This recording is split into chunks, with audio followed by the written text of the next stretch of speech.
John, are the paperclip ones over here the same thing? They're the same thing. They're extras. I printed those out and the numbers got on the wrong side because something happened in the printing. Yeah, I get it. So I brought them just in case we ran out. Yeah.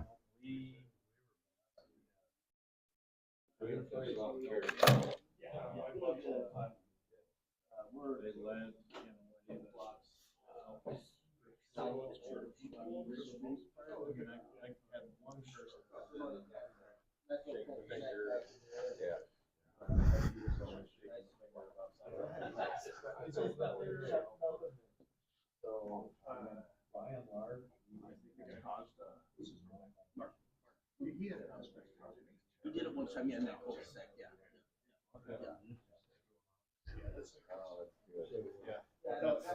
I know that's.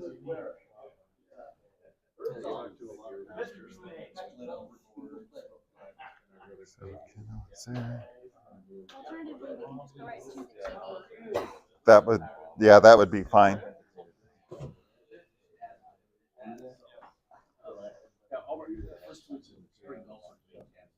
Well, Kevin Rice.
All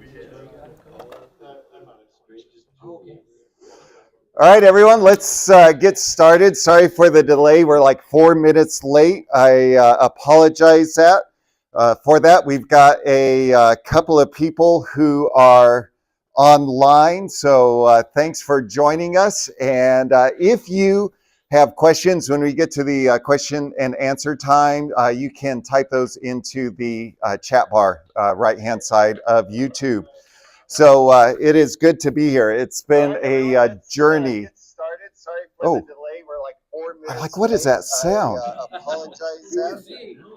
Man, that was annoying. Holy cow, that voice. Oh, man. So we are live streaming this just in case you don't realize that. But also, if you would like to go back on and see the presentation or share it, you can get that on the Rocky Mountain Church Network YouTube channel. So there may be something that's a benefit. You may decide that it's something that you want to use with your leadership. If you go to the presentation website, the project website, which I will show a link at the end of the presentation today, there's all sorts of resources that are there. There's the devotional that we wrote to help understand mission and how mission and unity are tied together. There are the presentation notebook, which if you did not get one, you can grab one from the table over there.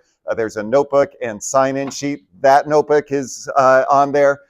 Also, in your presentation notebook, there are several quotes that I use. There are different quotes that are coming out of my notes.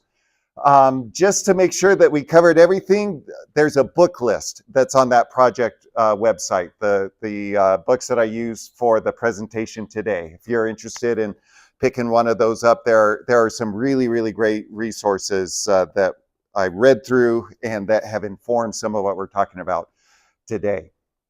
As we look at the day, some of my hope is to kind of lay the groundwork for where we are. To look at the results of the survey, because there was some really interesting data that came out from that survey about our churches, our congregations, our pastors, our church leadership groups, and then to give a potential strategy for moving forward. Some of those resources are in your presentation notebook. There will be more that will be available. The last resource that will be up, if you are interested, there are actually two. One is probably by Friday, I will have a 3-week sermon series. That not tomorrow, a week from tomorrow, a 3-sermon series on unity and mission and how those two go together. Really tied in with what the devotional is. And so if you wanted, you could do those preaching series and then use the devotional in your congregation. That's totally up to you. And then the last resource is one of the final pages in your presentation notebook. It's also on the project website, is a unity covenant. That if you feel like you want to gather your church together, spend an evening in prayer, and then commit to unity and to commit to continue to pray for unity, that's a resource you may find useful. I'm going to pray for us, and then we'll dive in. We'll get to work as we think about E Pluribus Una Ecclesia, out of many, one church, and how we can be united, even in the midst of having diverse ideologies. God, thank you so much for blessing us, for calling us into a relationship with yourself, and then entrusting us with the incredible responsibility of carrying your message, of fulfilling our mission, of glorifying you through fulfilling the Great Commission, and specifically the Great Commission's charge to make disciples. Father, we recognize that to one degree or another, we have all experienced disunity in our congregations, in the things that we have faced, in our interactions with people. God, I pray that you would use the thoughts of today, the thoughts of research, the thoughts that you have laid upon my heart to help us to navigate these tricky situations more effectively. Not so that we could have less stress, although that may be a side result, but so that our churches are more equipped and more ready to glorify you through fulfilling your commands. In Jesus' name, amen. We live in a contentious time. I'm not saying anything that is surprising to any of you. Politics and ideology have divided culture in probably way too many ways to be able to count. Unfortunately, that division has crept into the church as well. And as I say that, I think crept may not be an apt description. In a lot of cases, it has jumped full force into it.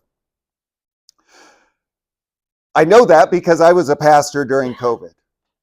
I pastored Redding Christian Fellowship in Redding, California, a far northern part of California. A beautiful spot. We love our church. We love our congregation. We're still close with a lot of people who are there.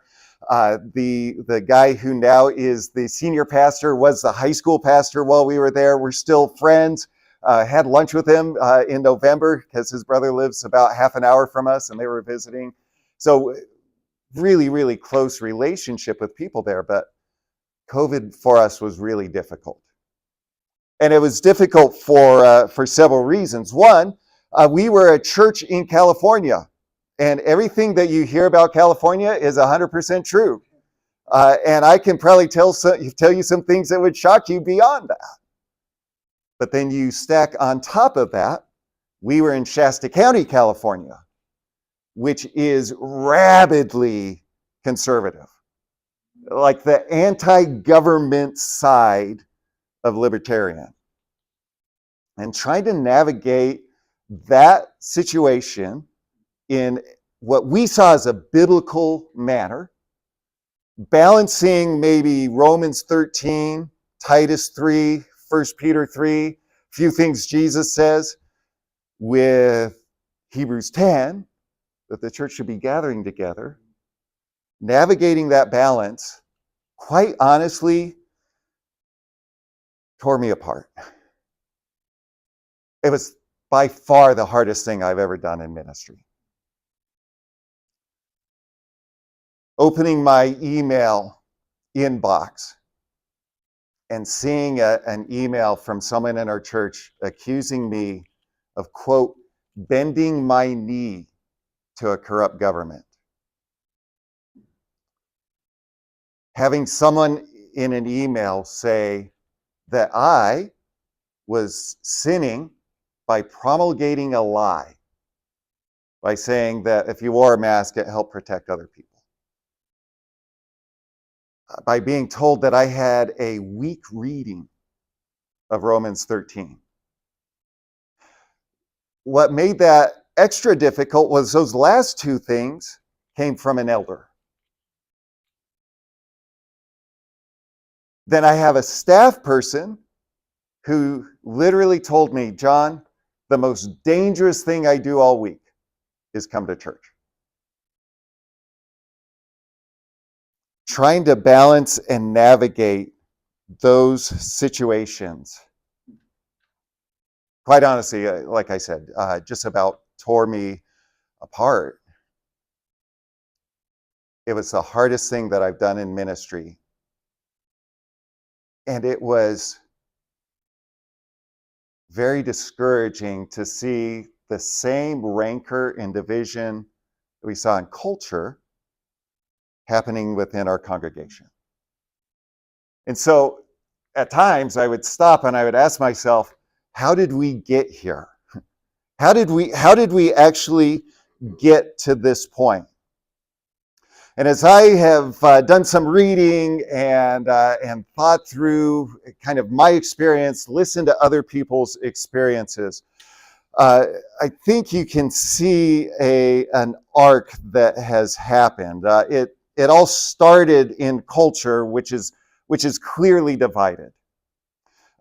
Jonathan Lehman wrote that Pew Research shows that Democrats are more left-leaning and Republicans more right-leaning than they were 2 decades ago. And both increasingly see each other as an existential threat to the nation. And so we are seeing a divide in culture that is pushing us further and further apart. Republican versus Democrat, conservative versus liberal, more further and further and further apart. Ideology has become so foundational that people have become entrenched and immovable. And when that happens, dialogue becomes impossible. And you see that over and over in culture. But as people rescued by the power and sin and death, by the death, burial, and resurrection of Jesus, a group of believers should look different than the divided culture around them. But we see that ideology has taken root so deeply that it seems like nothing else matters. Ed Stetzer wrote, many people are willing to create their own reality to affirm their righteousness, ignoring facts, logic, and others' objections. Stetzer in the same book wrote, outrage doesn't care about facts. And you feel like you have this really good conversation and it doesn't matter at all because outrage doesn't care about facts. We become entrenched in our ideology. And again, it should be different in the church. An author named Stanley Hauerwas, a fabulous book, wrote, what matters, therefore, is the reality of the interdependence, the unity, the depending upon one another that gives visibility to our Catholicity. The form, that is the institutional arrangement that expresses our interdependence, is valuable, but secondary. What is crucial is the effectiveness of how the gospel is lived out so that the gift and grace of God are apparent by the very fact that such a people exist.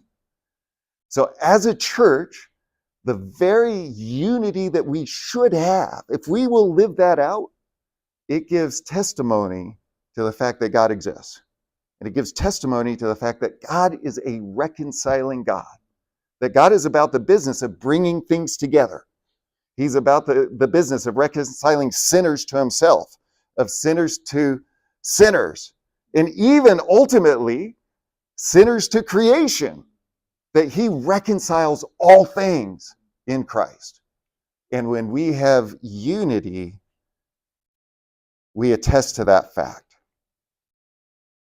And when we have unity, the difference from divided culture, that difference empowers the people of God, empowers the church to do what God calls it to do. Christina Cleveland wrote, from the very beginning, divisions have threatened the mission of the church. But it is also evident that from the very beginning, followers of Christ have demonstrated that they can overcome divisions in order to preserve and strengthen the mission of the church. We'll see this really clearly. We'll have a section where we talk about some biblical foundations, and we see this really clearly in Jesus' prayer. So, we should be different. That difference empowers our mission, but often we are not different from culture. Unfortunately, conflict exists in the church just as it does in the world because it is easy. This is going to be a thought that we come back to time and again. It is easy to confuse ideology for spirituality. It's easy to confuse ideology for theology.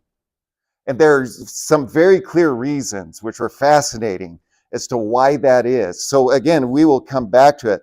It's easy for us to mistake it. And when we mistake it, we think that we're acting on spirituality, but really we're acting out of our ideology. And when we act on our ideology, differences, divisions, disunity is the result. Stetzer wrote, by simply categorizing, we often create subcategories that detract from the more important, all-inclusive category of the body of Christ.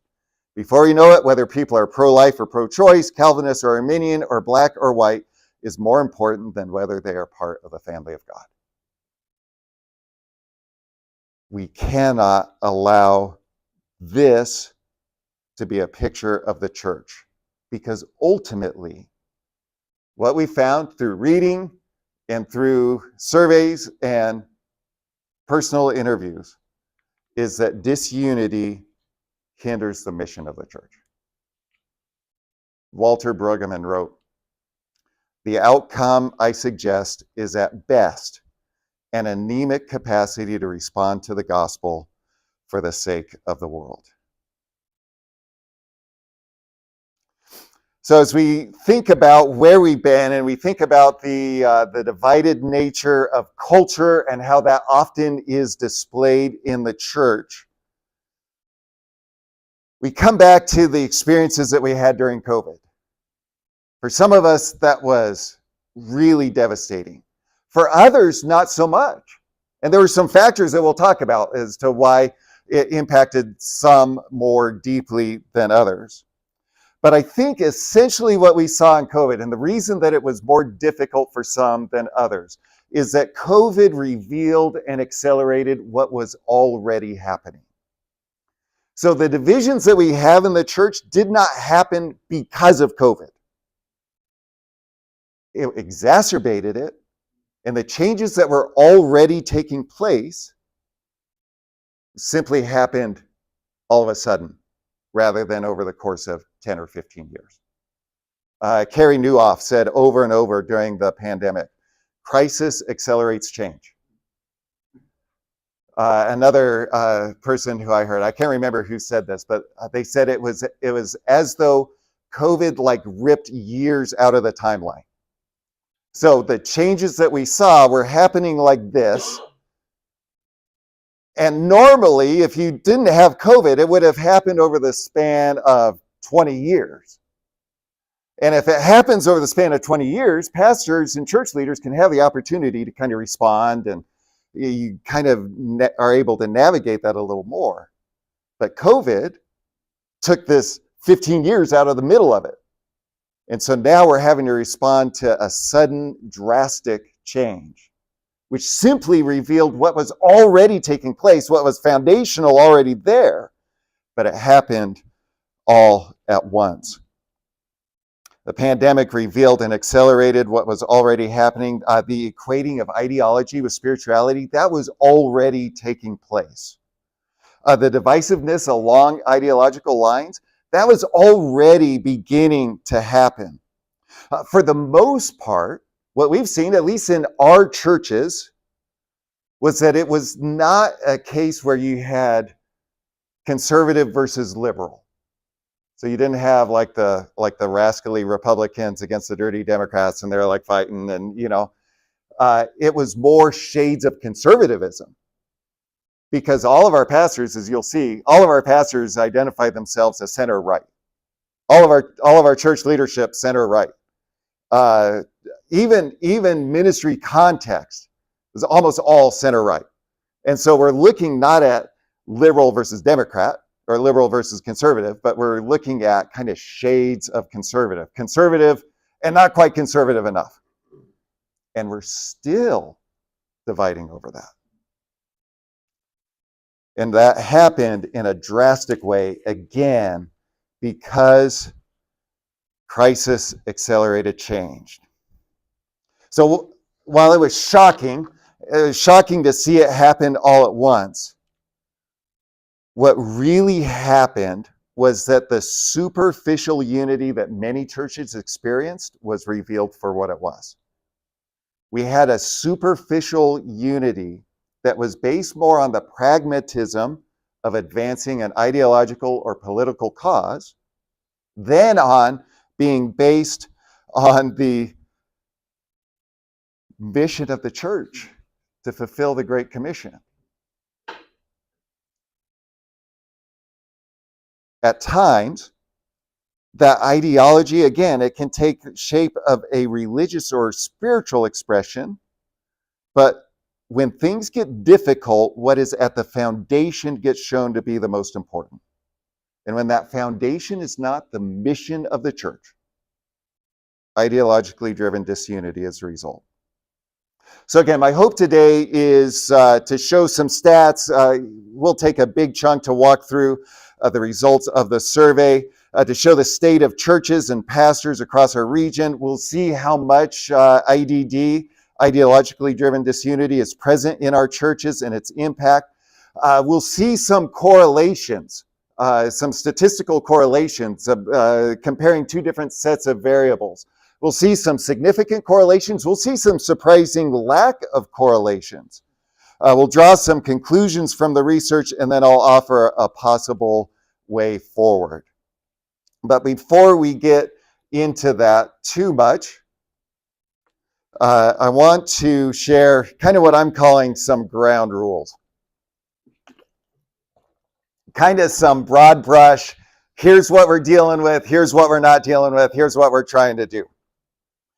The first, and I want you to hear this clearly, there are two things that have been it's been tough to communicate through. The first is, the point of this project is not to determine which ideology is correct. All right, so I'm not telling you, you have to believe this. That is not the point. Because I am convinced that the Church of Jesus should have some diversity in it. We should even have diversity of thought.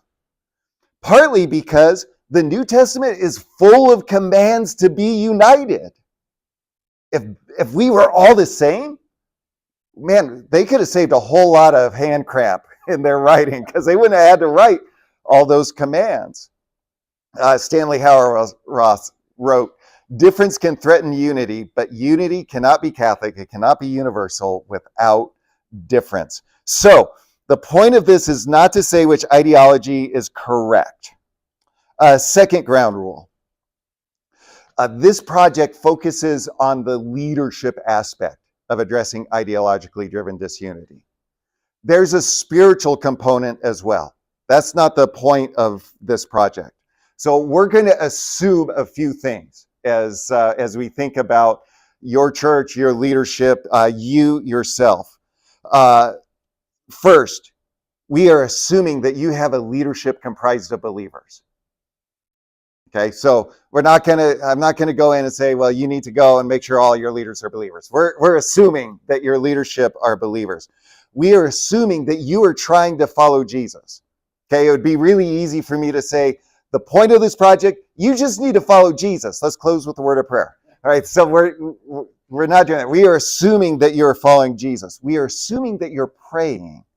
We will touch on that later on, but you should be praying as an individual and as a leadership team and as a congregation. You should be praying about unity. And we are assuming that you consider the Bible to be the guide for life and ministry. So those are assumptions. I'm not going to spend time talking about them other than the time that I just did. But those are some of the assumptions. So that's ground rule number 2. Ground rule number 3. I started with some presuppositions. I started saying, I think we're going to find this. A lot of them were affirmed. Some of them were totally incorrect. One of them was so incorrect, I thought, oh no, I'm going to have to start all over. I will tell you when my presuppositions were not affirmed. All right, just so you know, here's what I thought, and it was totally different. Fourth, this is for addressing IDD in a congregation. This is not about your political activity. This is not about how you handle discussions with unbelievers. This is how pastors and church leaders, specifically in churches in Rocky Mountain Church Network, I know we have a couple other guys here. You snuck in somehow. Obviously, there's overlap here, but this is for how we address ideologically driven disunity in a congregation. This is not how you have a conversation with a non-believer in Java Moon on Main Street here in Sheridan. This is how you address it within the context of your congregation. Because you could take what I'm saying and say you need to not be politically active at all. That is not what I'm saying. I want to be clear about that. This has a very narrow focus. Fourth, and I'm going to take a little bit of time to walk through this because this is foundational, it's very important, and it's very nuanced.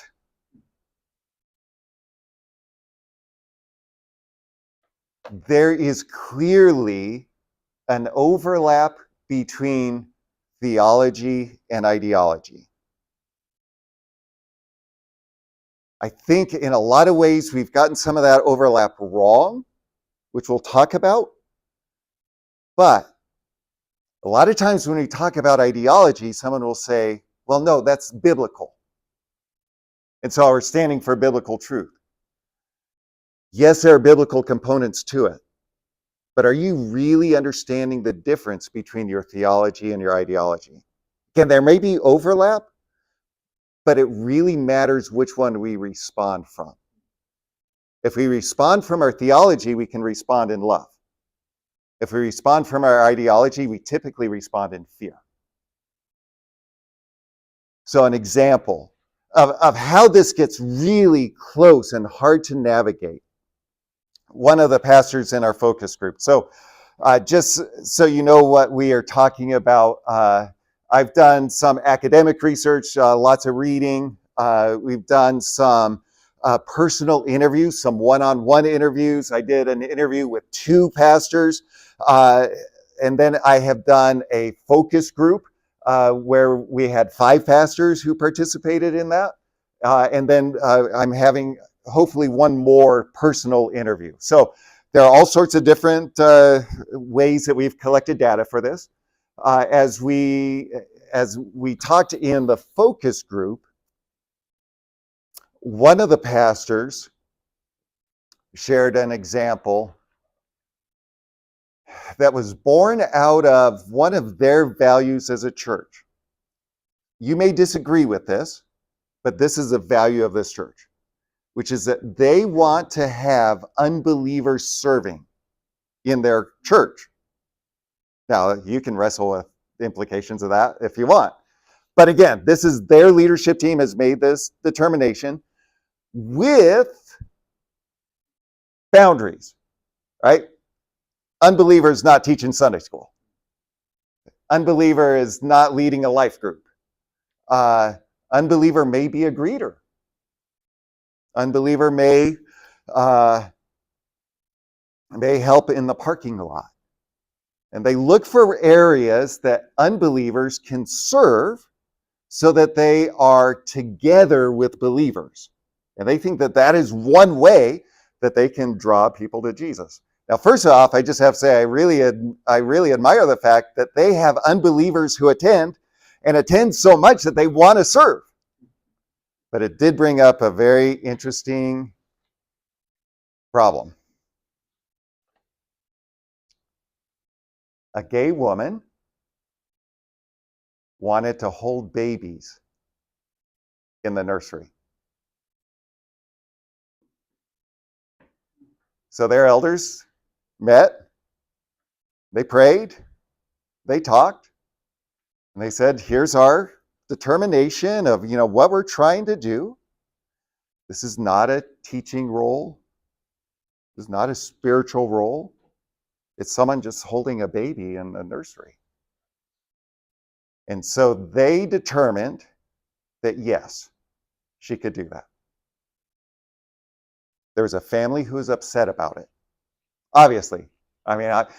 If you're like me, you're squirming a little in your chair just thinking about that and thinking about having the conversation. So this family thankfully came to the pastor, came to the elders, and said, we don't think that she should do this. And we don't think she should do it because the Bible is clear that this is a sin. So the pastor said, yes, it does. But the Bible is also clear that there are lots of other things that are sin. So would you have a problem with a straight woman who had a problem with alcohol unbeliever holding babies in the nursery? Oh no, that's fine because that's an issue that she would be working through. Here's where there's an overlap between theology and ideology. Biblical truth, homosexuality is a sin. Family deciding to pick and choose which was worse, I would contend is acting more out of ideology than theology. Now, there's overlap, yes. But I think, especially as church leaders, we need to readily admit where our responses are coming from. Because again, if we will respond out of theology, we can truly respond out of love. But if we respond out of ideology, the end result often is disunity because it's being driven by fear. The family ended up leaving their church because they did not agree with that. There's overlap between theology and ideology, but we need to be clear about where we're responding from. So that's ground rule number 4. And I can tell Tom Herzog wants to ask a question.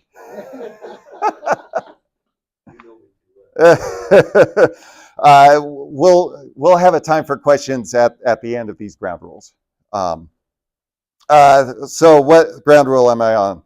1, 2, 3, 4, 5. So ground rule number 6. You may find my thoughts unsatisfactory. I just readily admit that. You may get to the end of this and think, you know what, John, that just is not helpful at all. That's unsatisfactory. And I get it, because at times I read through this and I'm like, man, this is not going to be helpful. So I've gone through this really crazy time as I've thought about giving the presentation and talking about this, that I've been like, I alternate between being excited to do it and being scared to death that it's going to be pointless and no one's everyone's going to be like, I drove 3 hours for this. So I get it. You may find these thoughts to be unsatisfactory, but if you do find them unsatisfactory, you may need to ask yourself, am I unsatisfied because of the answer? Or am I unsatisfied because of my own ideology? That's something that you may need to wrestle with. And then lastly, it will take time. We did not get here overnight. It feels like we got here overnight because of COVID, but we were moving this way. We've been moving this way for a long time. And since we did not get here overnight, I'm telling you, you could do everything that I say, and you're still going to have disunity because it takes time.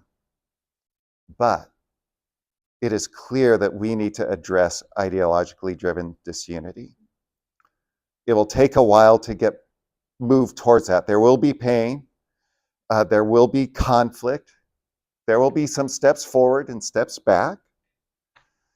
But I think it's imperative that we start now as church leaders, that we start now in trying to address unity. There's an old proverb that says, when's the best time to plant a tree?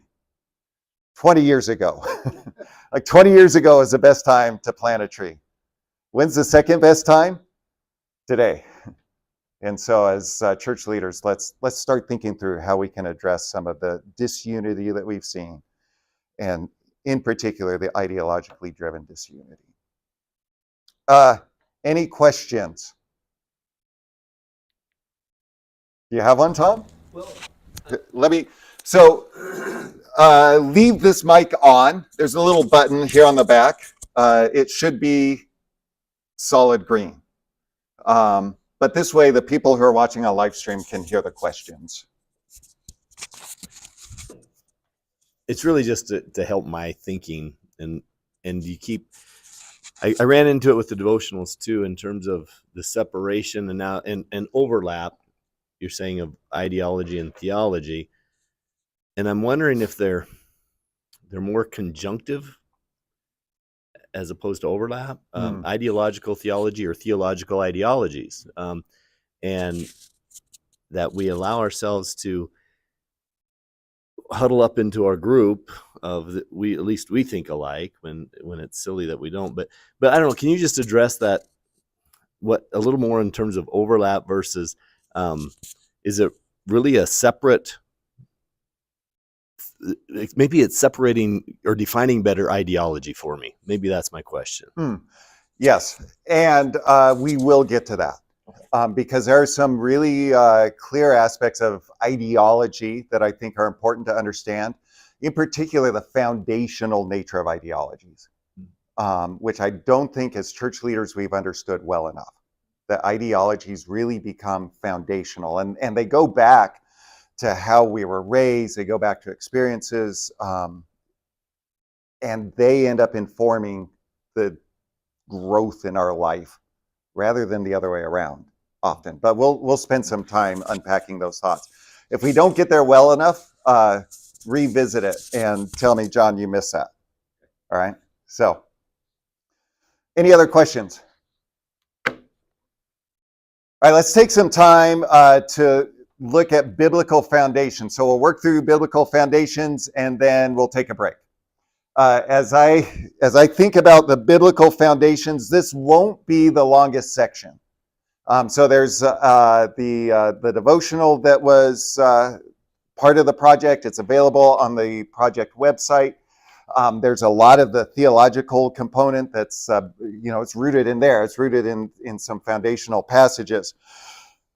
But as I say that this won't be the longest section, I also have to remember I'm a preacher. And so who knows how long we're going to be here. So we're going to just think about three key passages as we think about some of the foundational or the theological or biblical foundations for the rest of the work. The first of those is Matthew chapter 16. Matthew 16, really familiar scene. Jesus has gathered with his disciples north of Israel, and he asks them the simple question, who do men say that I am? And they respond, well, some say you're a prophet, some say you're Elijah, some say you're John the Baptist, which I always think that doesn't make sense because they're in the same room together at times, but that's what they're saying. All of those answers, they give Jesus a little bit of respect, but they miss the fact of who he is. So then Jesus says, well, who do you say that I am? And Peter responds for the rest of the disciples, and he says, you are the Christ, the Son of the living God. And Jesus, at least in my John Kraft biblical imagination, Jesus has this huge exclamation.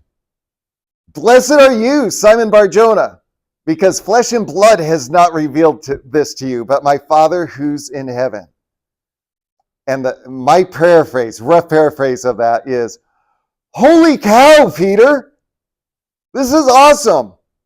Because God must have revealed that to you because you're not smart enough to figure that out on your own. I mean, that's essentially what Jesus is saying. And then he says, you're Peter. Upon this rock I will build my church, and the gates of hell will not prevail against it.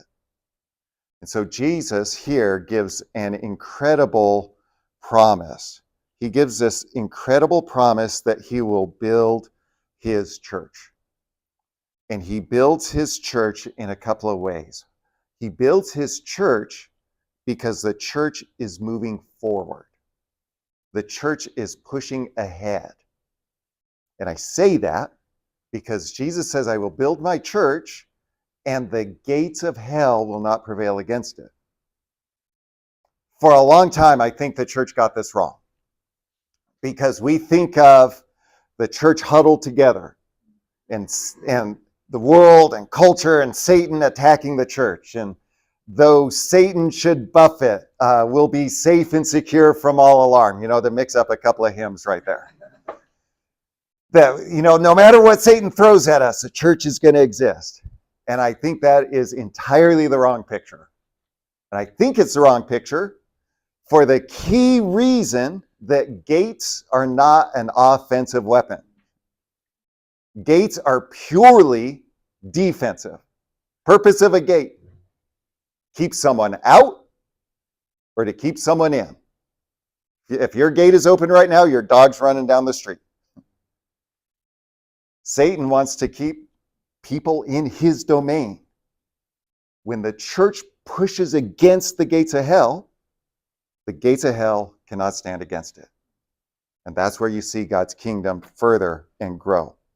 So the church should be moving forward. And as the church moves forward, and I would contend moves forward in unity and purpose and mission, Jesus will build his church. But he also builds his church as it focuses on him. He is the Christ, the Son of the living God. He is the one that the nation of Israel was waiting for. He is the one that God had prophesied from the very beginning. Adam and Eve, they get kicked out of the garden. Genesis 3, God's doling out curses. And to the snake, he says, I'll put enmity between your seed and her seed, the seed of the woman. You will bruise his heel, but he will crush his head. That's the proto-evangelion, the nutshell, the very seed of the gospel, seen at the very beginning, that God would send one who would defeat Satan and set his people free. So as a church, Jesus builds his church as it focuses on him, on who he is and what he's done. And because of that, we move forward and push against the gates of hell.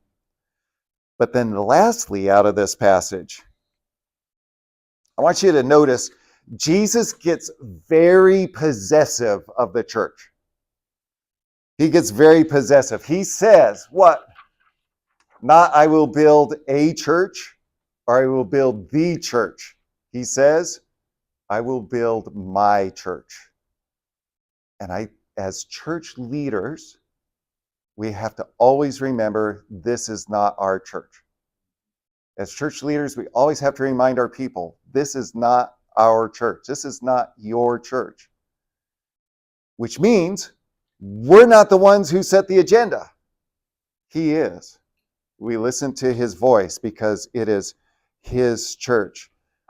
When I was in local church ministry, I was always very careful. I tried to be very careful to not say, well, at my church,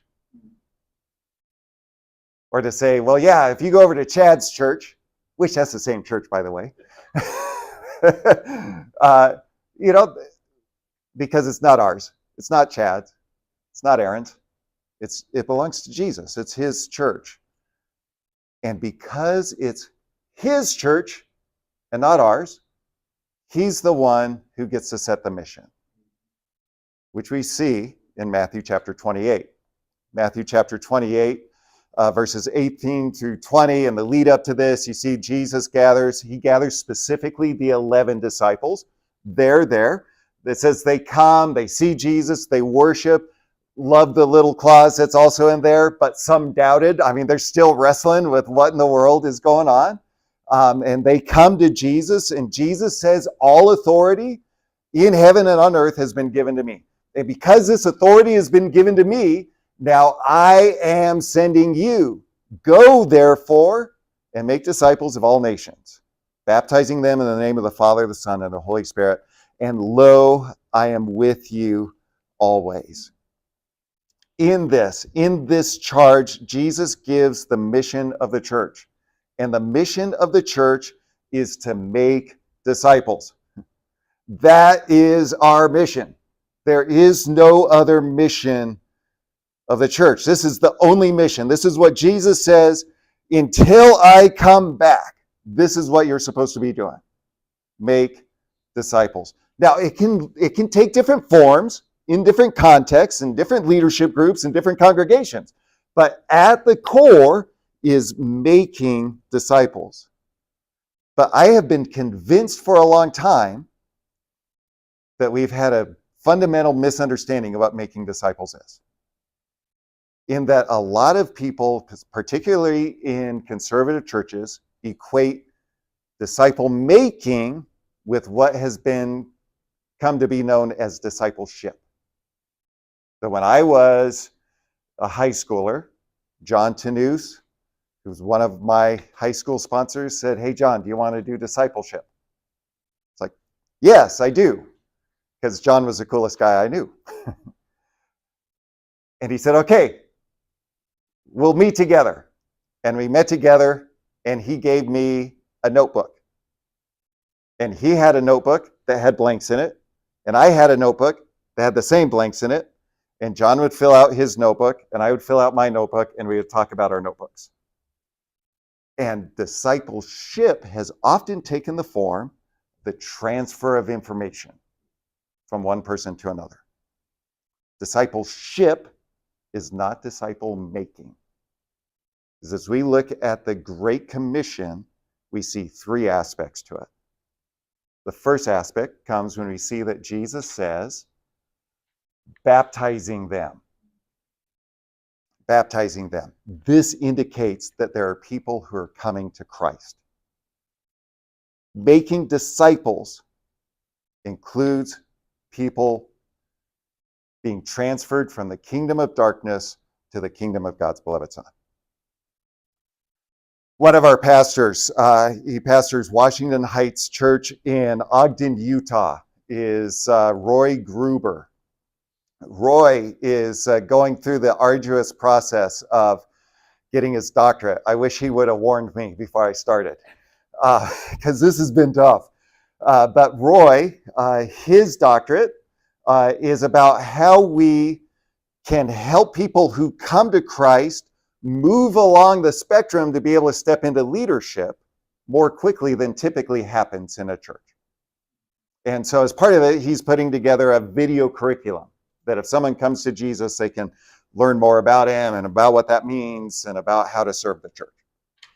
And in the first video, which he asked me to watch and give feedback, so I wrote a letter to his prof just talking about how I could see it being used in our churches.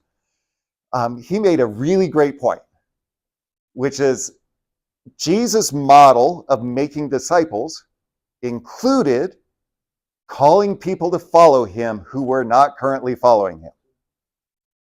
So Matthew, what do we see? Matthew's in his tax booth. He is not following Jesus. And Jesus says, you follow me.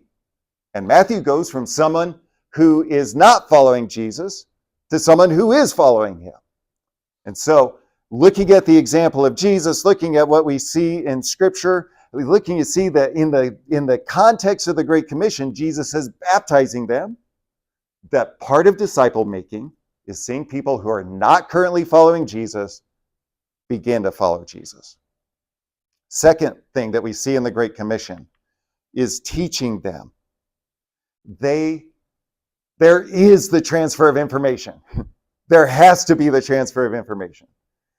Because as people come to Christ, they need to learn about him. And so part of making disciples is what has been called discipleship, but there is the transfer of information from those maybe who know more to those who are learning, or maybe those who are journeying along together or learning together, but there is a transfer of information from one group to another, from those who are following Jesus to those who are starting to follow Jesus more closely. But then thirdly, it's not simply baptizing them and teaching them, but it's teaching them to observe everything that I've commanded you. Is how Jesus phrases that. That the goal of making disciples isn't simply to win converts. Okay, it's not simply to have people pray to receive Christ. I had a college student tell me about a church in Laramie. He said, oh, that church, it's just a conversion factory. Which, first of all, I thought sounded amazing. Like, if you're going to have a conversion factory, I'm like, oh, I don't know what's wrong about that. But he said, that's just a conversion factory. And what he meant was, they're just having people come to know Jesus, but then they don't teach him at all. That's not right. But we do see them come to Christ. We teach them about him, but that's not the end. The transfer of information is not the end. The goal is to help them experience life transformation, that they live differently because they came to Christ and learned about him. So as I look at the Great Commission, what I see is people coming to Christ, people learning about Christ, and people looking more like Christ. That is what it means to make disciples. People coming to Jesus, learning about Jesus, and looking like Jesus. And I would contend Disciple making has to include all three. If it does not, then you are not adequately or completely fulfilling the Great Commission. And I would contend you're not on the mission that Jesus has called this church to be on. Last passage is John 17. John 17, very, very quickly. John 17 happens. John 13, you see Jesus gathers disciples for the Last Supper. He washes his disciples' feet. He sends Judas out to betray him. He institutes the Lord's Supper. And then following that time, he says, I've given you an example that you should follow. You should be serving one another. Then he teaches, John 14 through 16, he teaches about end time stuff. He teaches about the Holy Spirit, teaches about how we live, how we abide in him. And then John 17, right before he goes to the Garden of Gethsemane, we see him give what's commonly called a high priestly prayer that Jesus prays, and he prays for his disciples. He first of all prays that God is glorified, that God's glorified in him, that God would glorify Jesus so that God would himself be glorified. And then he prays for the disciples. He prays that they would not be taken out of the world, but they would be left in the world, but they would be kept from the evil one. Then he gets to John 17:20. And John 17:20, we see Jesus ultimately pray for the unity of the church throughout the ages. We see that because in John 17:20, Jesus changes, and he changes from praying for those in the room to specifically praying for those who would come to believe in him through their word. There's twice where Jesus specifically says, this is not what I'm praying for, which I'm not sure God needed that clarification. So he's praying that for the benefit of those who are listening. He says, first, I'm not praying you take him out of the world, but leave him in the world. Not of the world, but leave him here. And then he says, I am not praying for these only, but I am praying for all those who would believe in me through their word, which includes everyone sitting in this room. Because as believers in Jesus, we believe because of the testimony of those who walked with Jesus. That's the only way that happens, is we look at the testimony that they wrote down. 1 John chapter 1. We've walked with Jesus, we heard him teach, we held him, we touched him. And after all of that, this is our testimony, that God is light and in him there's no darkness at all. But that comes because they spent time with him, his testimony. All of us believe because of the testimony of his word, of their words. And so what we see is that Jesus is not just praying for the 11, but he's praying for all of us. He's praying for you. He's praying for the believers in your church. Every single person who comes to him through the testimony of their word. And what we see is, especially in that context, from John 17:20 on to the end, several times, once or twice before that, he prays for the unity of the church. He says, I pray that they would be one, even, Father, as you and I are one. You and me, I and you, we and them, that we would be one. But then he also says, I pray that they would be one so that the world would know that you sent me. So the unity of the church affirms Jesus' mission. It affirms the fact that Jesus is the Christ, the one sent by God. The unity of the church also empowers our mission. The unity of the church empowers our mission. So, it is essential that we think about the unity of the church because it's built upon who Jesus is and what he's called us to do. And what he's called us to do is fulfill the Great Commission charge of making disciples.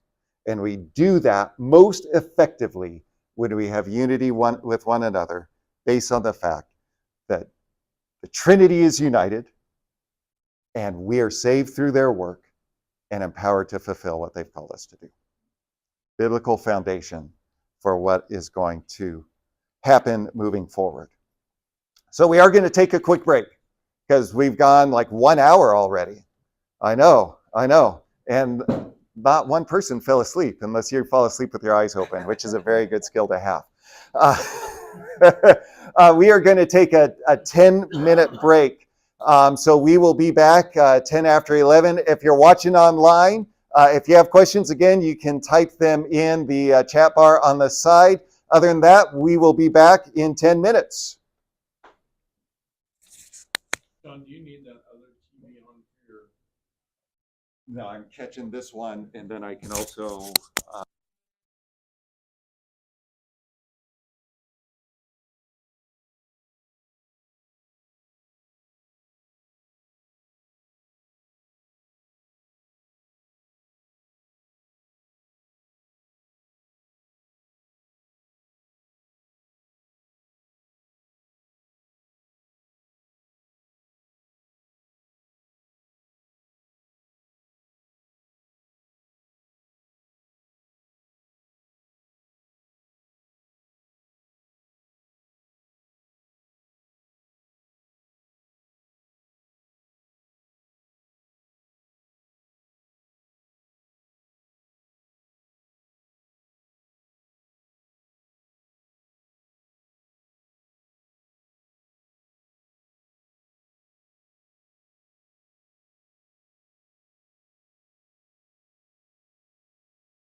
All right, everyone, let's soldier on.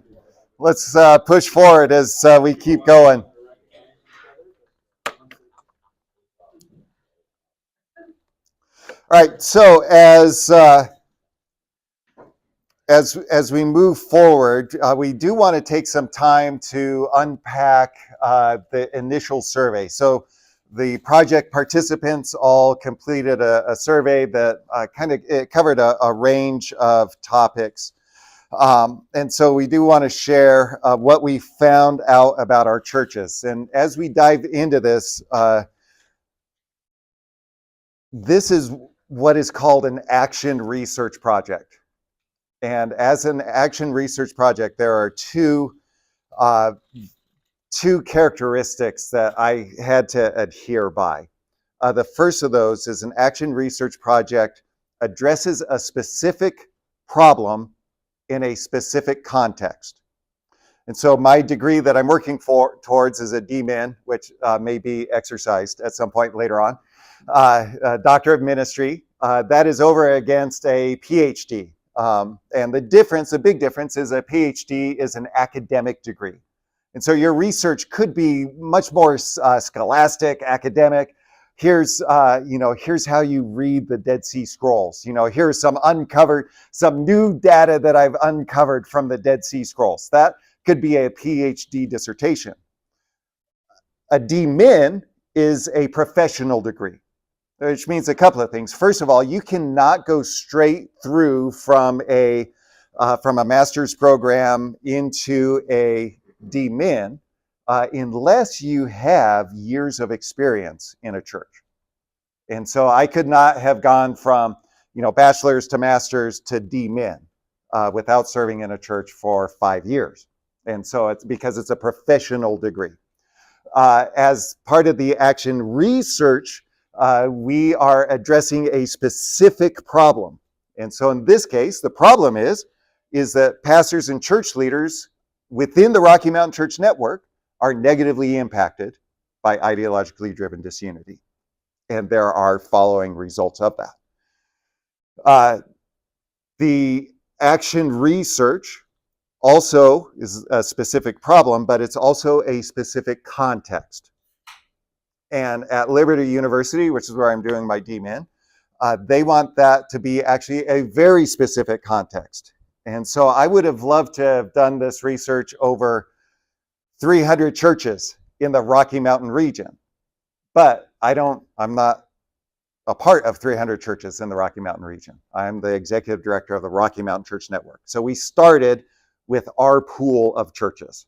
There are 48 churches in the Rocky Mountain Church Network. We span the 4 Rocky Mountain states, Colorado, Wyoming, Montana, and Utah. And we have 2 outlier churches, one church in Kansas and one Spanish-speaking church in Nebraska.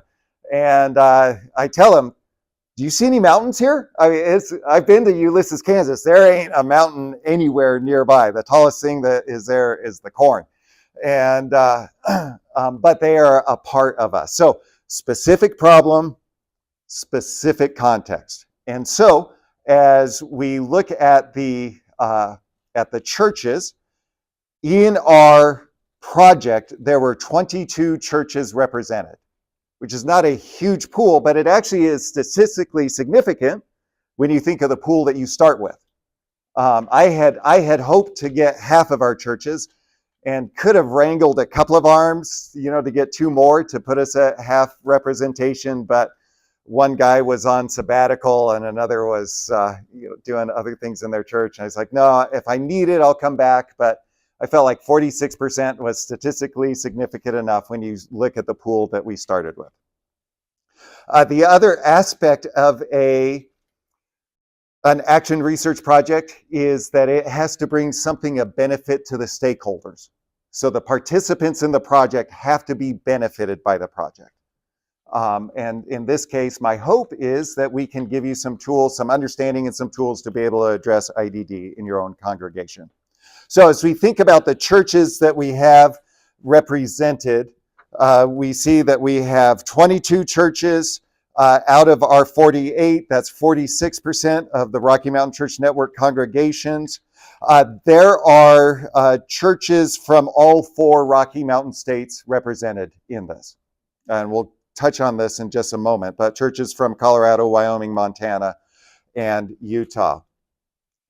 I'm going to kind of break these down into different categories. So first are some data concerning congregations in the Rocky Mountain Church Network, in particular, congregations in the project. So the first is ministry context. We ask, are you rural, urban, or suburban? Out of the 22 who participated in the project, 54.5%, a little more than 54.5%, a little more than half said they're a rural setting. The remaining 45% were suburban. We do have a few churches that would be considered urban in Denver, but for a few different reasons, they did not participate in the project. But I think this is actually a pretty fair representation of who we are. And partly that's just a reflection of who we are as a region. Like there are no metro areas in Wyoming. I mean, unless you count Casper, because there are 2 suburbs. There's like, was that Mills and Evansville or something like that? Yeah. So there's no real urban area in Montana. You can get a little bit in Billings. Downtown Billings can be a little scary if you go on the wrong street at night. But there's not really big urban areas. Our big urban areas would be Denver, Salt Lake City, and probably counting Colorado Springs. We have very few urban churches. We don't have any church that would be urban in the Springs or in Salt Lake City. They're all suburban. So all that to say, this is a fairly accurate representation of who we are. We cover a wide range of sizes. You can see that churches go all the way from 0 to 50 to one church participated. It's over 1,000. In fact, their average attendance is about 1,900 on a Sunday morning. And you can see it's actually fairly well distributed in between there. So a wide range of congregational sizes. One thing that was interesting, and I had a very specific reason for asking this, and I'll come back to why I asked this question, but is to look at the ages of our congregation. And not age demographic, but how long has your church been in existence? The churches represented in our study and our project have been around a long time. The average age, and average, in this case, average and median were almost identical, which means they're pretty well distributed. Average age was 88 years in existence. Half of the churches were over 100. We had 2 churches that were over 150 years old. The youngest church represented in our project was 24 years, which in my view, this is a side note, this is not a project note, it partly reflects the lack of focus or emphasis on church planting in the Rocky Mountain Church Network over the last 30 years. It's been 20 years since we planted a church, where we had a concerted effort within Rocky Mountain Church Network to plant a church. I've been talking with the board about how we can change that and how we can start planting some churches. Had conversations with a church planting couple who are fabulous and will probably be launching a church in early 2024. And we will be inviting churches to join with us because okay, now I'm going to go way off the rails here for just a moment. We simply need more churches. I don't know if you read the article, it came out maybe 3 months ago. Pew Research's latest survey of church openings and closures, that data came from 2019. It was Gallup. It was the first time in the history of that study that there was an actual, I can't think of the word I want to use right now, but there were actually more churches closed than open. There was an actual net loss of churches in 2019. For a long time, we've said more churches open than closed, but we've been falling behind population growth. That just if you take the average size of a church and project that against population as a whole was growing faster than we were planting churches. 2019, more churches closed than were open, and that was pre-COVID. And so we need to be about planting churches. And I think our board is committed to that. I'm committed to that. We're starting to move forward in some of those ways. Okay, back on track. Now that I have my little soapbox talk done. And let me just say, we love it when churches are around a long time.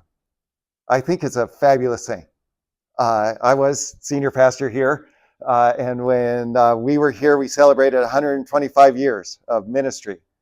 But we called it a good start because we knew that there was stuff ahead. Churches that are around a long time, great, as long as they have a bigger windshield than they do a rearview mirror. And so, yes, we're moving forward in ministry, but churches have been around a long, long time. We also tried to gauge kingdom impact. We tried to gauge kingdom impact, and we did that. It's always tough to gauge that, but we did that simply by asking about a number of professions of faith in the last 12 years, or 12 months, and number of baptisms in the last 12 months. And then I was thinking through how do we compare and contrast that, which we'll talk about in just a little bit. But I realized that as we're trying to compare how many people come to faith in a congregation, it's not necessarily fair to compare that, a church of 25 versus our church of 1900. That's not an equal comparison. So I tried to break it down into number of professions of faith per attender. But then I realized I didn't ask for individual size, I asked for ranges of size. And so I used the best way I could figure this out was to give each church an average size. So if you said we're a church of 0 to 50, you said you're 25.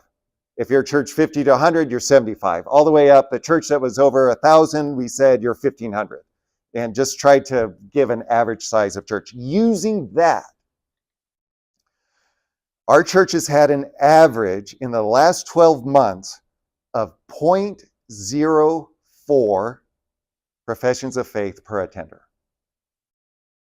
So to put that in a different, more accessible figure, because you don't have 4 100ths of a person come to Jesus, for every 100 attenders, we saw 4 people come to faith. Our church that had the most per attender was actually not one of our larger churches. It was a church that fell, if I recall correctly, it fell in the 100 to 250 range. Had for every 100 attenders, 13 people come to Christ. Baptisms, almost identical in figure.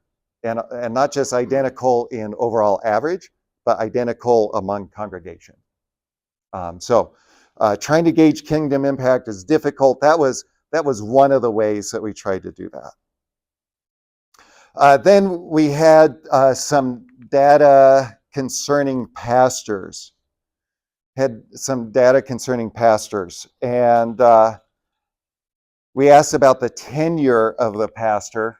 And it's kind of all over the map because this was kind of a self-identified, how long have you served your church? And people typed in all sorts of stuff. I tried to go in and clean it up to make it all kind of similar. But you can see like down at the end, we have 8 months, which is it's more on that chart than 35 years because 8 is higher than the 3 and 35. So that's just to show that we're kind of all over the map. We have a wide range of tenures. The average tenure was 11.2 years.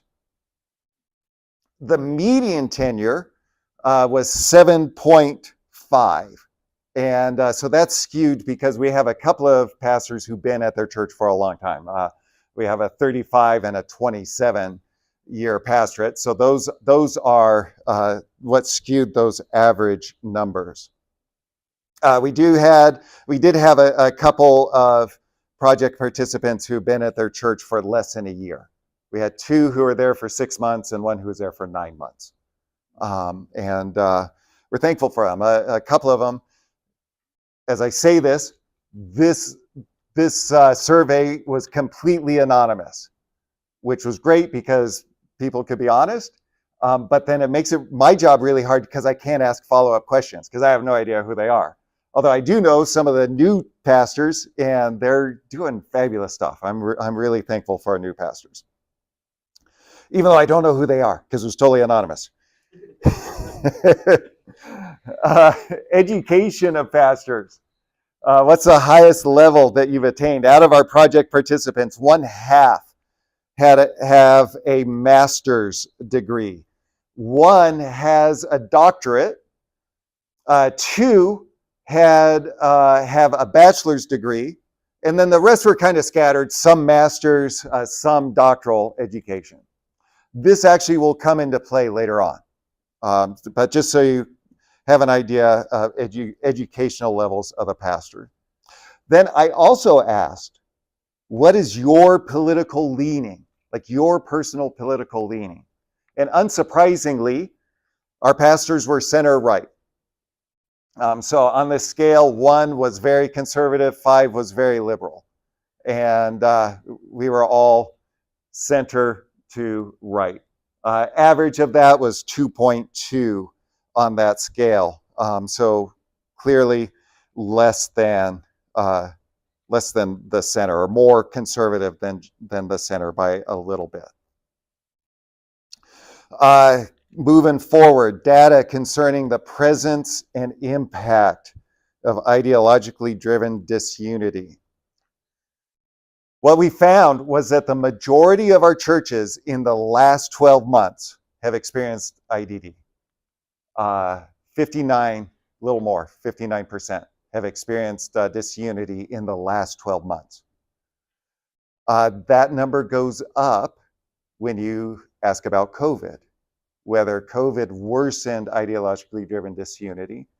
That number was 72, almost 73% said yes, COVID worsened ideologically driven disunity. Frankly, I was a little surprised this number was this low. It has been an outlier when I've talked to someone and they said, yeah, we didn't have any disunity at all during COVID. I've talked to a couple of pastors who've said that, but for the most part, we all experienced disunity during that season. More than half said that ideologically driven disunity was worsened by 2020 election and its aftermath. So that includes January 6th, it includes everything that we saw in that season. Troublingly, more than half said that IDD has impacted their church's ability to fulfill the Great Commission. So this is a church leader saying, yes, because of disunity, we have been hindered in fulfilling our call to make disciples. I'm going to take a moment and stop right here because we're going to kind of shift gears, still talking about data, but does anyone have any questions?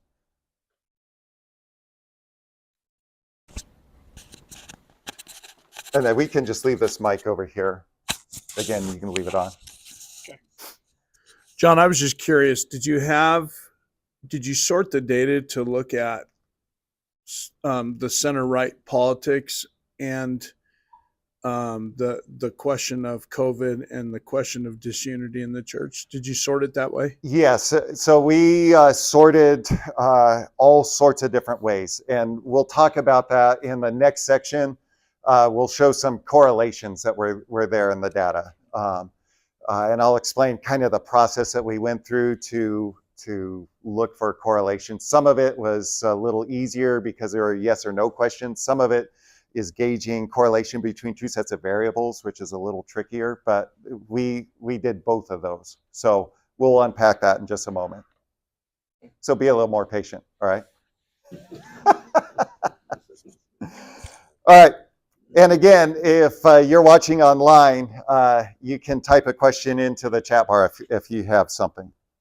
And I'll try to remember to look over and see if anyone's typed anything there. All right, so moving on. Some data concerning the impact of IDD on pastors and church leadership. So we asked several questions. Has this impacted you? Has it impacted your leadership team? You know, what are some of the things that have taken place? 77% said ideologically driven disunity has caused stress on the pastor.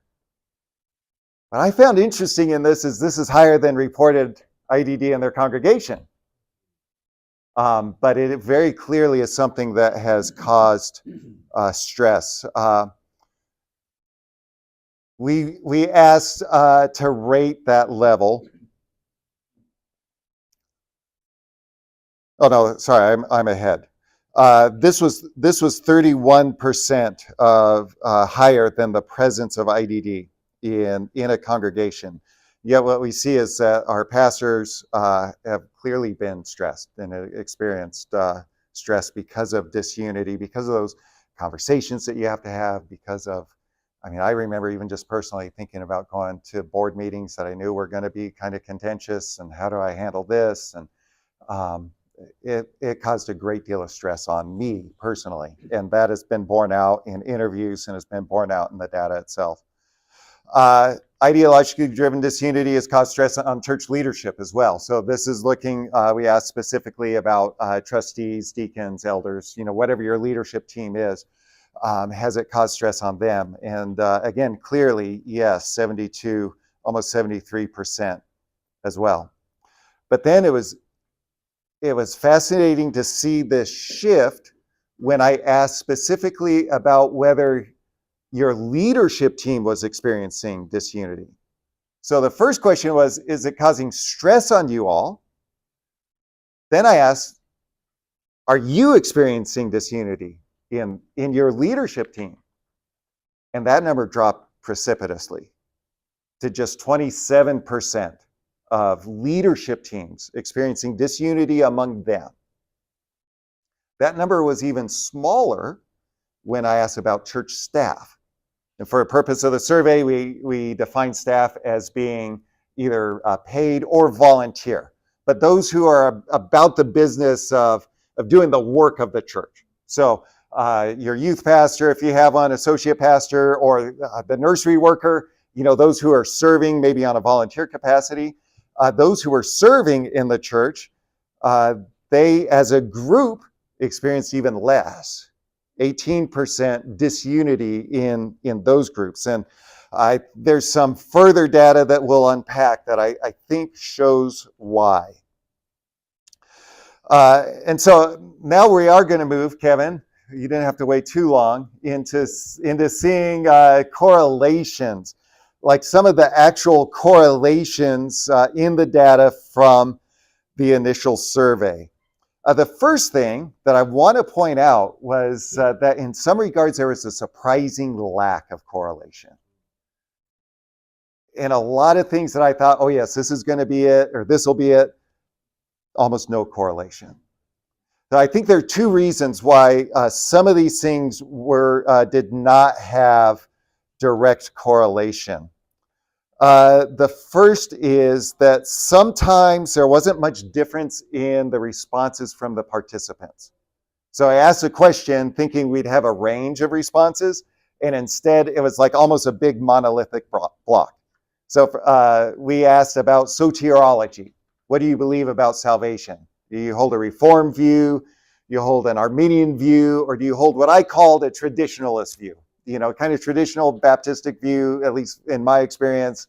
Yes, there's predestination, but there's also free will and human responsibility, and how those work together, we're not entirely certain, but we'll figure it out in the end.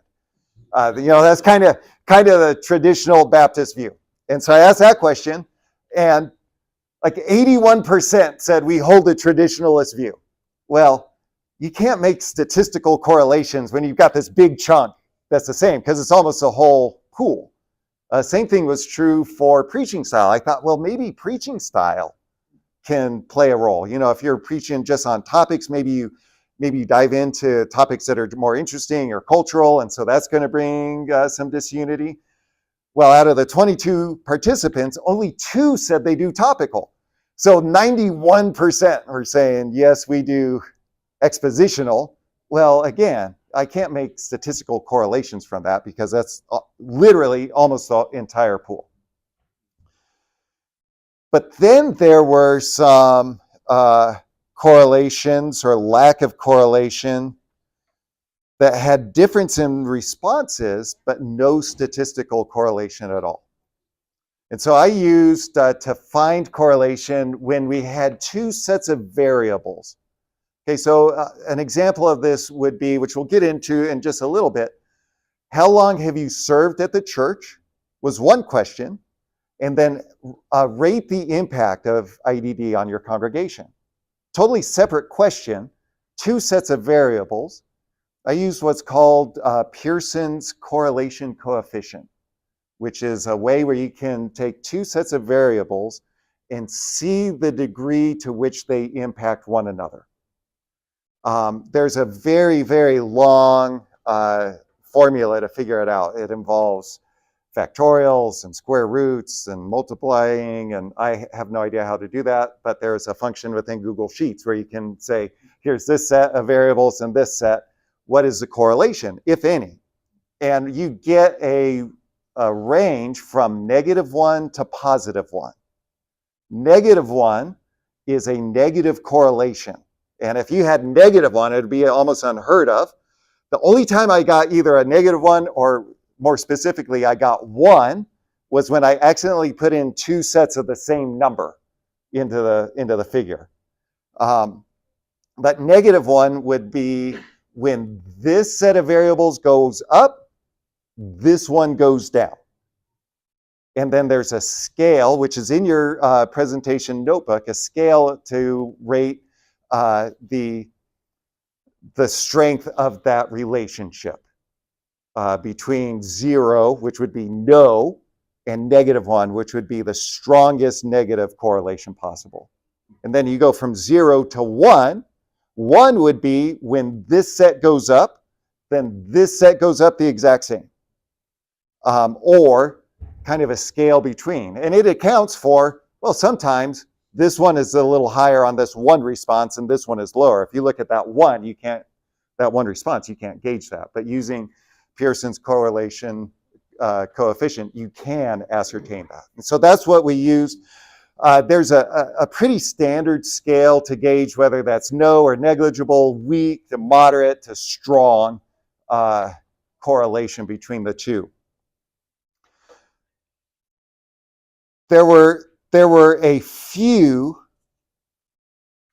very surprising lack of correlations. I anticipated going into this that the amount of professions of faith or baptisms would have a direct impact on the presence or impact of ideologically driven disunity. And in fact, that's kind of what I based my whole premise on. And then I put these 2 sets together and there was almost no correlation. I was like, man, I need to go back to 2020 and get this all started again. There were other things that were borne out that made me feel a little better about myself, but there was almost 0. I mean, literally, it was like 0.07 out of that scale of 0 to 1. No correlation there. There was no correlation, I thought, for certain political activity of the participants. So I just simply asked, how politically active are you? Rate yourself on a scale from very active to not active at all. 0 correlation between political activity of the participant and impact of IDD. Size of the congregation, socioeconomic status of the congregation, really no correlation in those at all. There were, however, some very significant correlations. There were some very significant correlations. using that kind of standard scale that you see. What page is that? Does someone have that up right now? Page 16. Moderate starts at 0.3 and goes up, I believe. If 15, page 15. Moderate correlation goes up to, or starts at 0.3 and then up. Most of these were moderate correlations. There were a couple that I slid into here because they were close enough. They were like 0.28 or above. Because it's kind of a little squishy scale. There's some wiggle room there. One last thing that's important to note is that in some of these, you cannot tell which is causative. So you can tell that they move the same way, but you don't know maybe which is causing which. Sometimes you can ascertain that. So one example I saw was outside of this project is there's a clear correlation between the number of calories in your diet and the presence of diabetes. Okay, that is a clear correlation. You can ascertain which is causing which. Okay, you don't have a high calorie diet because you have diabetes, but the opposite is true. If you have a high calorie diet, you're more likely to have diabetes. There are a couple of these where you can ascertain, but then a couple where you cannot, including the strongest correlation. Does anyone want to guess? Strongest correlation between one variable and the impact of IDD. I think the head, is it the pastor tenure? Was that the... Yes, yeah. It was the pastor's tenure. The pastor's tenure was by far the strongest correlation to the lack of impact of ideologically driven disunity. And it was true, you can see it here. This was compared with the last 12 months, ideologically driven disunity, the impact of there. You can tell because the trend line is at an angle, it goes up and to the right. That is showing a correlation on that scatter plot there. On that scale, it was all of the three were right around 0.4. So they were into the strong correlation between tenure of the pastor and the impact of IDD. It was true whether you asked about the last 12 months. It was true whether you asked about COVID. It was true whether you asked about the 2020 election season. Now, this is one where if you are honest looking at the data, you may not be able to tell which is causative. There are some other factors that lead me to lean one way, but it could be that the pastor's been there a long time. He knows how to navigate relationships. He's a part of the culture, and so there's less ideologically driven disunity. Or it could be that there's less ideologically driven disunity, and so the guy doesn't want to leave because he knows he's got a sweet gig. I mean, that could be a very realistic way to interpret the data until you put some other aspects into it, which we'll come back to later. But that was by far the clearest correlation was tenure of the pastor. There was a weak to moderate, so it bumped up into moderate correlation between the typical political leaning of the ministry context, so the city that the ministry takes place in, and the impact of IDD. So what that means is that the more conservative an area was, or is, the less IDD someone experienced. That correlation was a little stronger when you talked about COVID. Was that the more conservative an area was, the less impact IDD has.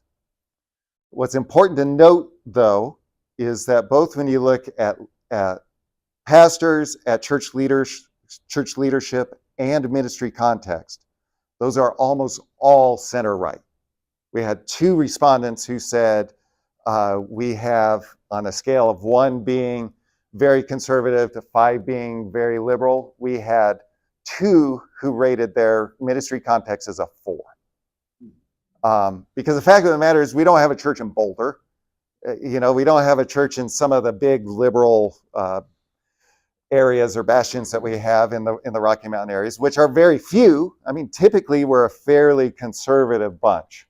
There are some liberal areas in Denver, Denver metro area, but for the most part, what we're looking at, and this affirms what I was thinking previously, is that we're looking at disunity among shades of conservative, rather than we've got these liberals and these conservatives in the church, with a couple of outliers. We'll talk about one later on because I think it was a really important lesson.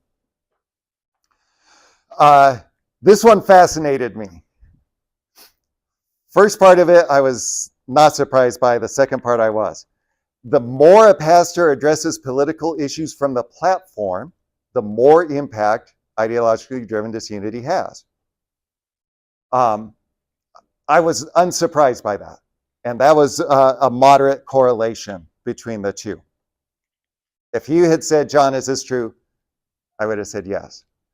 What was fascinating is that number was reversed when you asked specifically about the 2020 election. Is that the more a pastor addressed political issues from the platform during that election season, the less impact ideologically driven disunity had. And I couldn't wrap my head around why. And this is one of those times where I wish it was not a completely anonymous survey, because I'd love to ask some follow-up questions. It could be because that pastor was skilled enough to be able to get everybody on the same page together. Or it could be that people who thought otherwise felt this isn't a place for me, and they left. And because they were not present anymore, there was not disunity. I'm unable to ascertain why. It was just a very fascinating correlation there. Another interesting thing to note was that educational levels had a moderate correlation to the impact of ideologically driven disunity. For the pastor, the higher their level of education, the less impact ideologically driven disunity had on their congregation.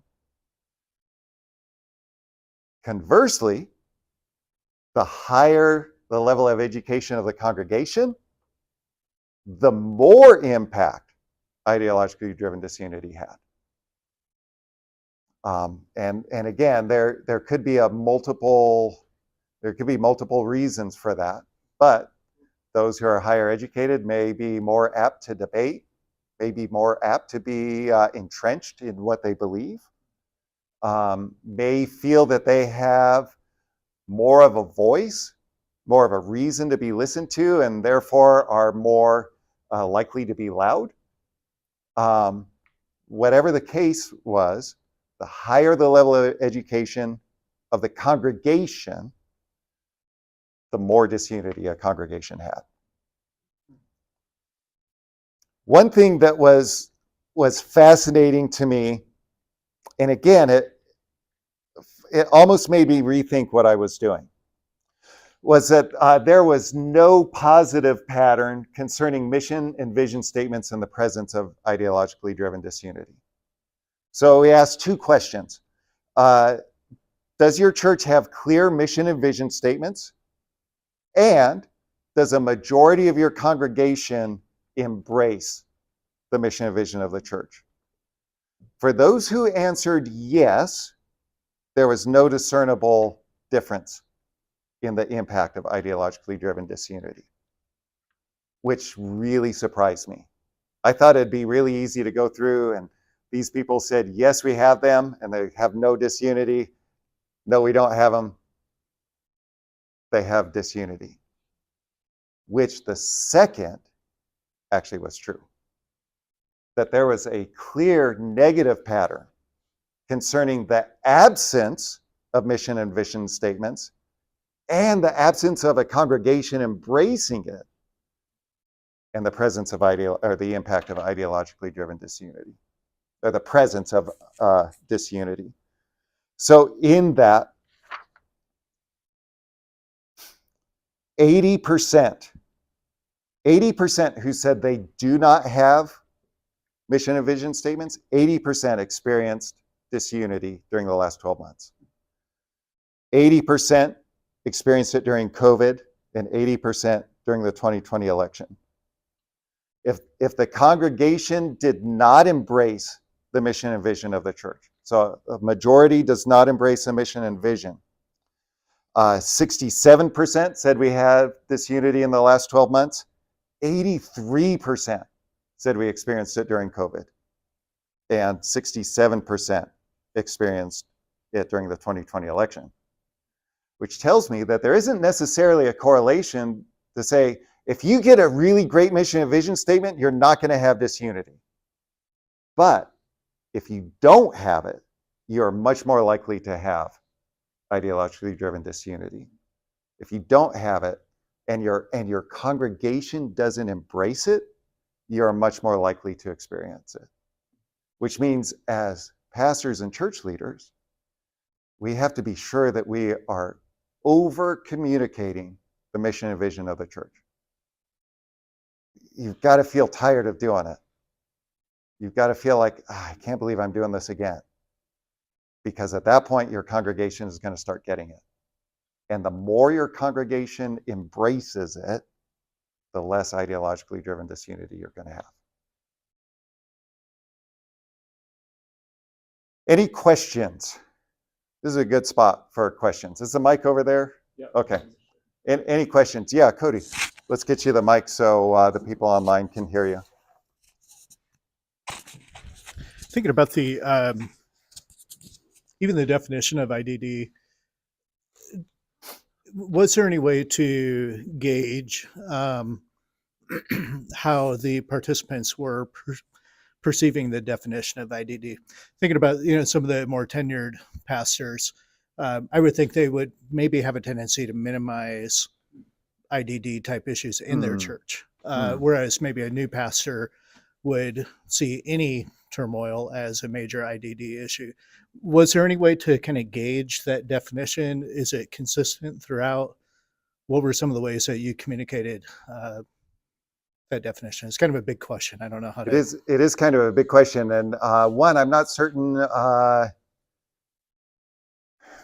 So first of all, I didn't try to gauge that.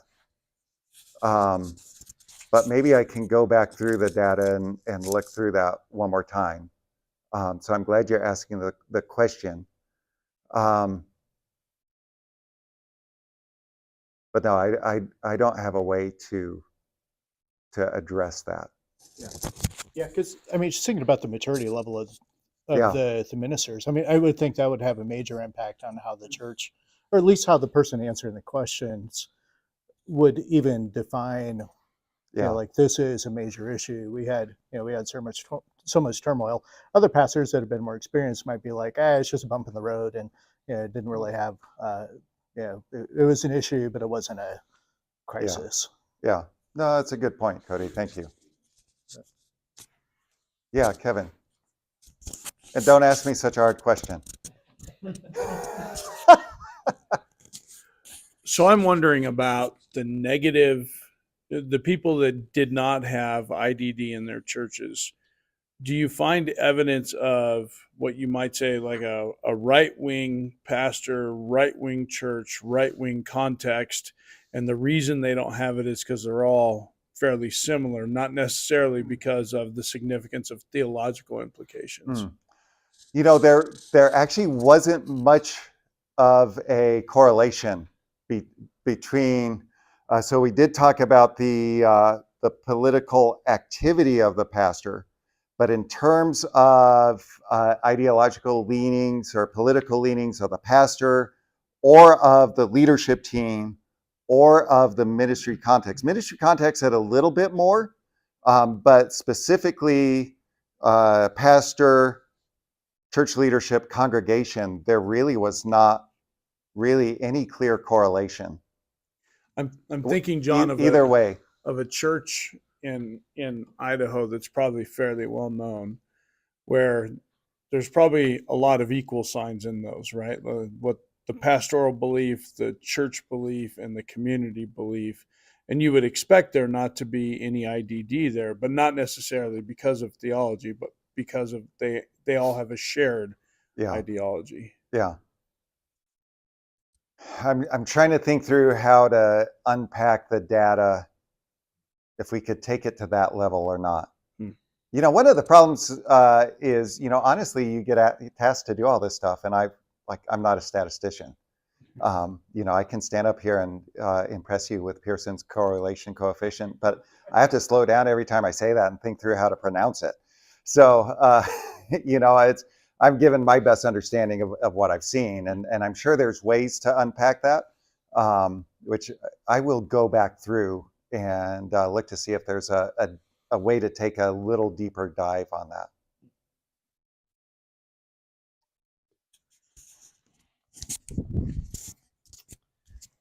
What about pastor tenure compared to elder board disunity, staff disunity? Was there a correlation there? I need to start writing this down.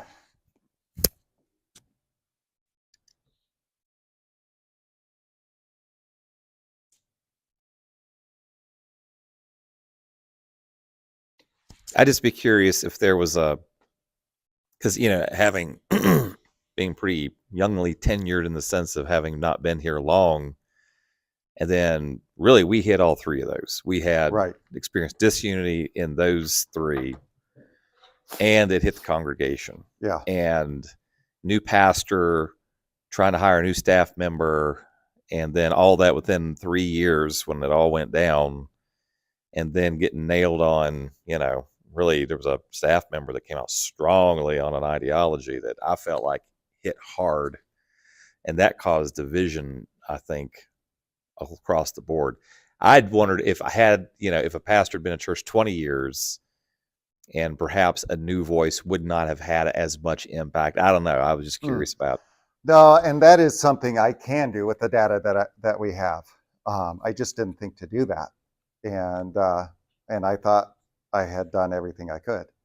So, because I mean, my spreadsheet is, I keep having to zip through. I'm like on column BB over here because I've gone through the alphabet a couple of times, and but that's one that I didn't measure, but I can measure very quickly, and that would be a really great thing to be able to add into the rest of my thesis. So thank you.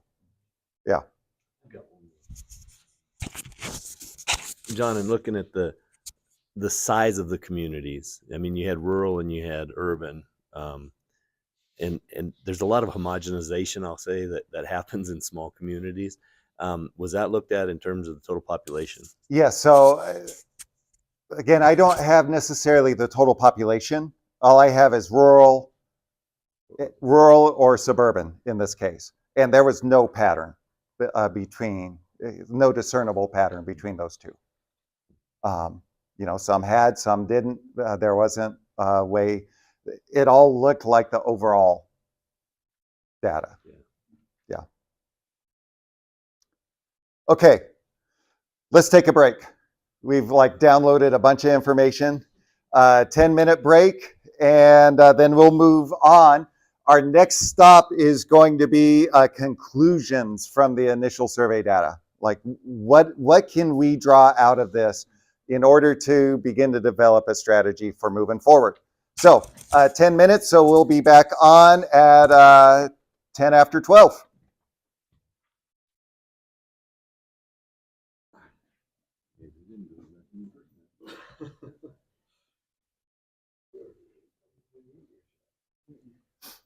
No, sir.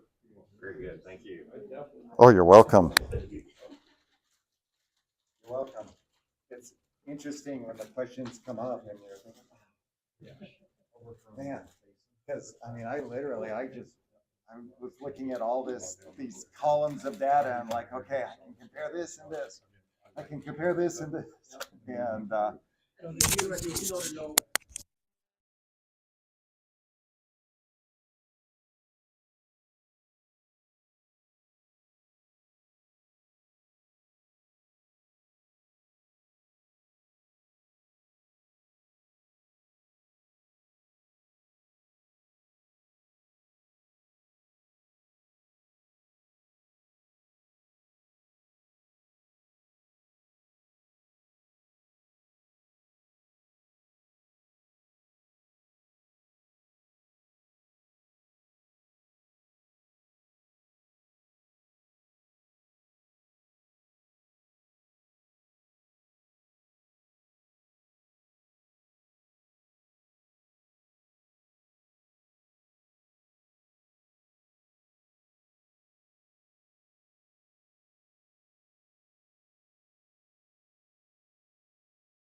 unless God does something miraculous, I don't see that Yeah, he turning around, and a lot of it is that church has the name. Hmm. And anybody who, anybody who would have a conservative view of, biblical inerrancy and that kind of stuff, they're not even going to visit that church. All right, let's get started. Kind of get back into this. I know we've got a couple who are in the kitchen. Kevin Reiser, unsurprisingly so, and Marcus York. good Baptist. That's right. Hey, before we get into this next section, which is conclusions from the initial survey data, like looking at all this data, what are some broad conclusions that we can share? I want to touch base on a couple of things. One, several people have asked about my health. If you are unaware, March 7th, I got admitted to the hospital because I had a blood clot in my leg, which went from about halfway down my thigh down to my ankle. And I had one clot in the lower lobe in my right lung, and I had clots in both lobes in my left lung. And was a pretty serious diagnosis, and spent a night in the hospital. I'm on blood thinners now. I actually got to ride in the ambulance for a second time in my life a couple of weeks later because I was having some chest pains and lightheadedness, and everything that I read said you need to call 911. And I fought that and fought that. I mean, I literally had 911 dialed in my phone, backspace, said, no, I'm not going to do it. And so I ended up calling and asked the EMT if I should have called. And he said, the only problem I have is you didn't call sooner. Because at that point, it had been like 5 hours. And so just as a little PSA, if you feel like you have a blood clot, go get it checked out. I thought so I started feeling that when I was in December and didn't go into the hospital till March. And I had been dealing with shortness of breath when I would race on my bike, when I would really sprint and push hard. I'd experienced shortness of breath for like a month and a half, and I just figured I was out of shape because of the holidays. And but no, it was chunks of my lung being shut down because there were clots in there. And the biggest part of my hospital discharge instructions were how to spot a stroke, which was kind of scary. And also, they give you a 6-letter acronym to remember how to spot a stroke. I can't remember that now. Like, much less if I'm having a stroke, I'm never going to be able to remember all that. But seriously, pay attention to what your body is saying, and stay out of the hospital. But I'm doing fine. I'm on blood thinners. I will be for the next 3 months. The discussion between the doc and me was, is it 3 months or the rest of my life? Because my blood clots were unprovoked. And so after discussion, just because of fitness level and health and age and being scared, I said, when I'm off of blood thinners, if I feel like I have a blood clot, I'm getting it checked out, because at the level of my clots with treatment, the 30-day mortality rate was 5 to 7%. And so I'm not going to mess around with that. But doing fine. I've been cleared for exercise. I approached my doctor. It's like, you need to know what you're clearing me for. And, when I go hard on the bike, my heart rate will get up over 180. It'll be like 185. Is that okay? She said, just listen to your body. I said, okay. And I've taken it up to 185. I might have hit 186. I was out on a ride and started having chest pain when I did that. So I just backed off and cruised in with the group. And so, but doing fine. Lori and I are doing really well. Our boys are both doing great. We have a grandbaby on the way, coming in August.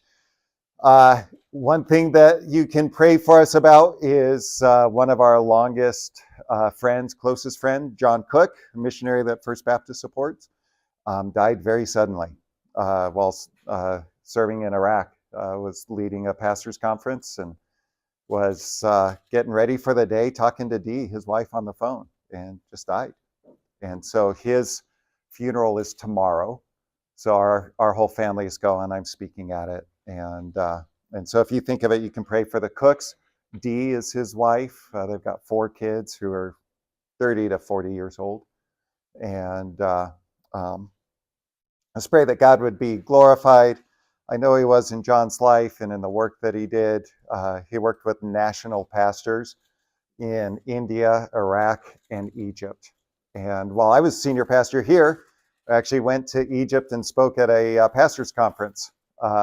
And really amazing to see what God did through them. So, with that personal stuff out of the way, let's look at some conclusions from the initial survey data.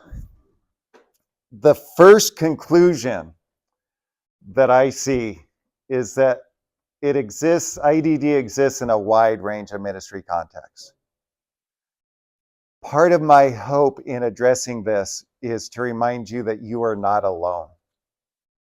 One, if you've experienced disunity in your congregation, lots of other pastors and church leadership teams have as well.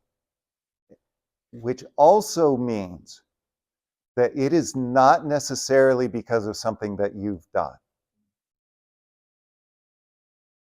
It's easy to think, I did A, and so I ended up with disunity. I said this, so I have disunity. We have these people in leadership, so I have disunity. It's easy to think that, but the fact of the matter is there was no real correlation between either things pastors have done or ways that they've tried to address it. So we asked the question of how have you tried to address it? And I looked through that in as many ways as I could, and I could find no clear pattern between if a pastor did this, they had less disunity. That just was not there. It shows that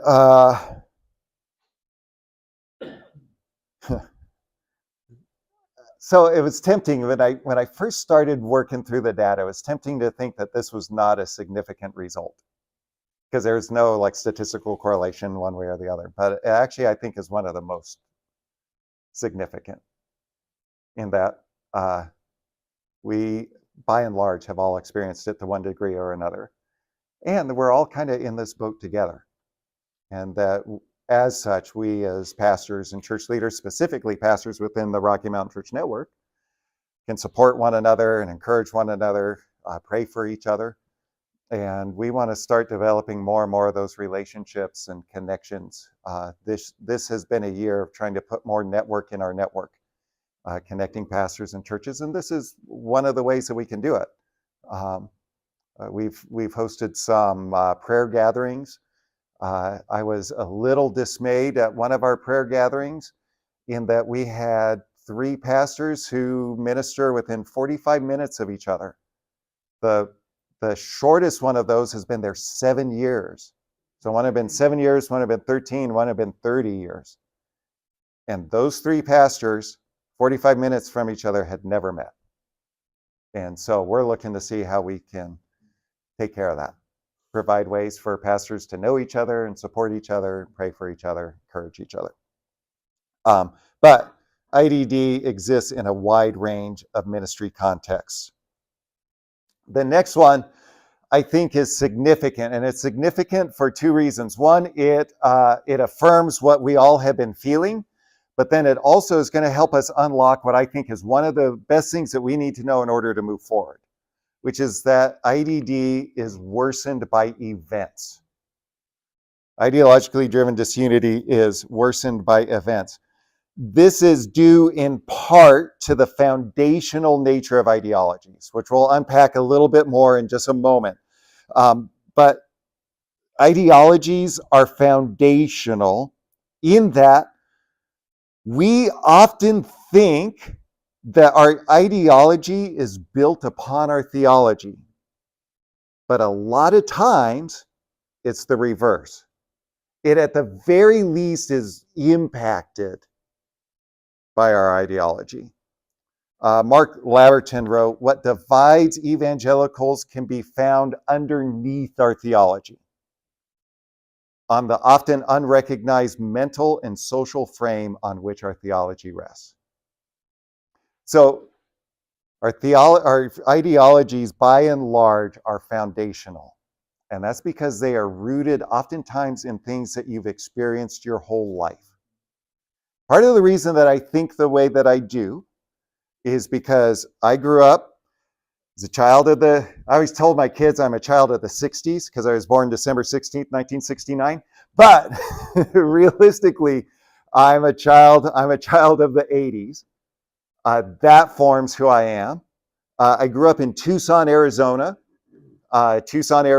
Fairly conservative for being a fair-sized city, but then also with some liberal aspects because where the University of Arizona is. And I had one of my best friends, his dad was chairman of the music department at the U of A. And so that has some bearing on me. Some of my ideology and theology is based on the fact that when I went to church, in Tucson, I went to First Baptist Church of Tucson, Arizona, which is was an iconic conservative Baptist church, very foundational in our movement. They're one of the pastors who've been there for 50 years at the heyday of the church. His name is R.S. Beale. The name R.S. Beale is all over the history of the conservative Baptist movement. That's part of the basis of my ideology. Part of the basis of my ideology is the fact I grew up in a highly, I don't have enough highlies, dysfunctional home. Lots of abuse, lots of neglect. Things that I can't believe that I made it out with any sense of wholeness. The only reason I made it out with any sense of wholeness has a large part to do first with Jesus, absolutely, but then also the ministry of First Baptist Church. And so all of that plays a role in how I think about the world. I am going to be different than Kevin Reiser, who grew up in California, of all places.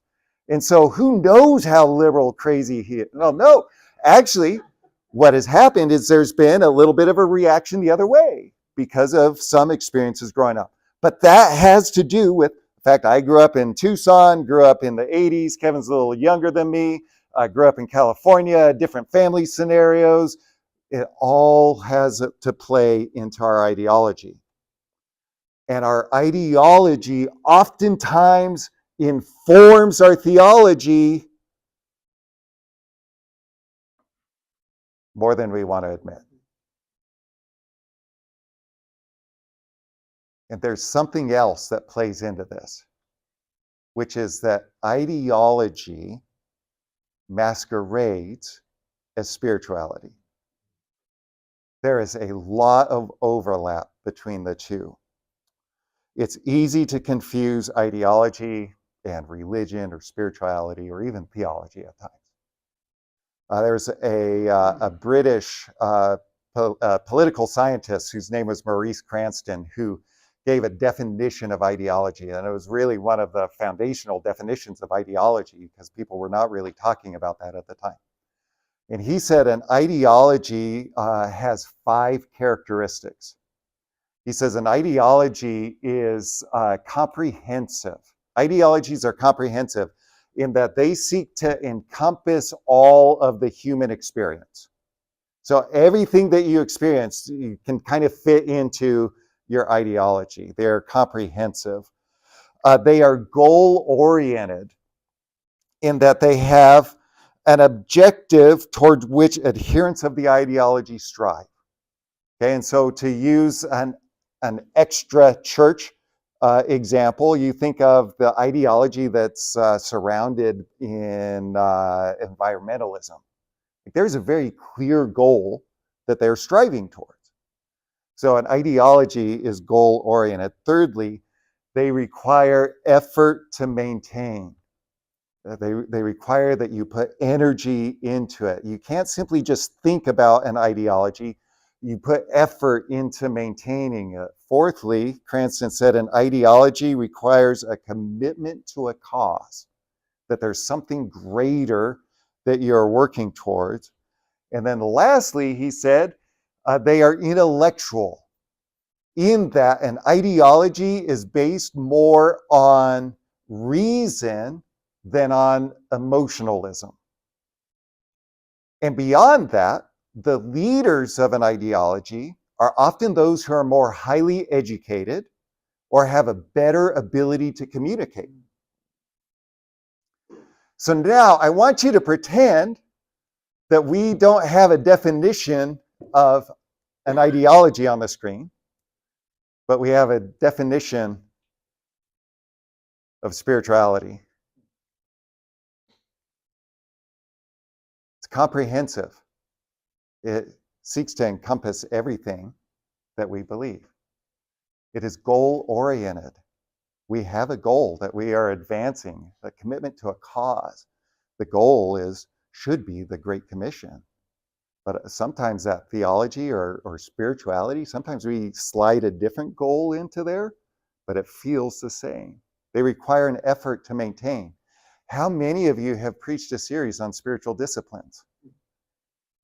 There's a reason we call them disciplines, because they take work. It takes effort to maintain your relationship with Jesus. They require a commitment to a cause, that we ask people to do all sorts of things. We ask people to give up of their time. We ask people to give up of their resources. We ask people to give money. They require a commitment to a cause. And then lastly, how many of you have said something like, worship isn't just based on emotion. Your relationship with Jesus, it's not just about how you feel. And then beyond that, it's intellectual in that people who have greater education often are elevated to a higher position. Which one, I think Liberty is really thankful for, because I'm paying them money to get a doctorate. And those who are able to communicate more or more effectively, they get elevated to a higher level as well. And so there is a ton of overlap or similarities between theology, spirituality, more spirituality, and ideology. They look the same, and because they look the same, ideology can spring up in unexpected times. Because as we specifically think about the impact of events, we can have a superficial unity while ideologies are not challenged. But when you add the external stressor in, then what is foundational is what gets displayed.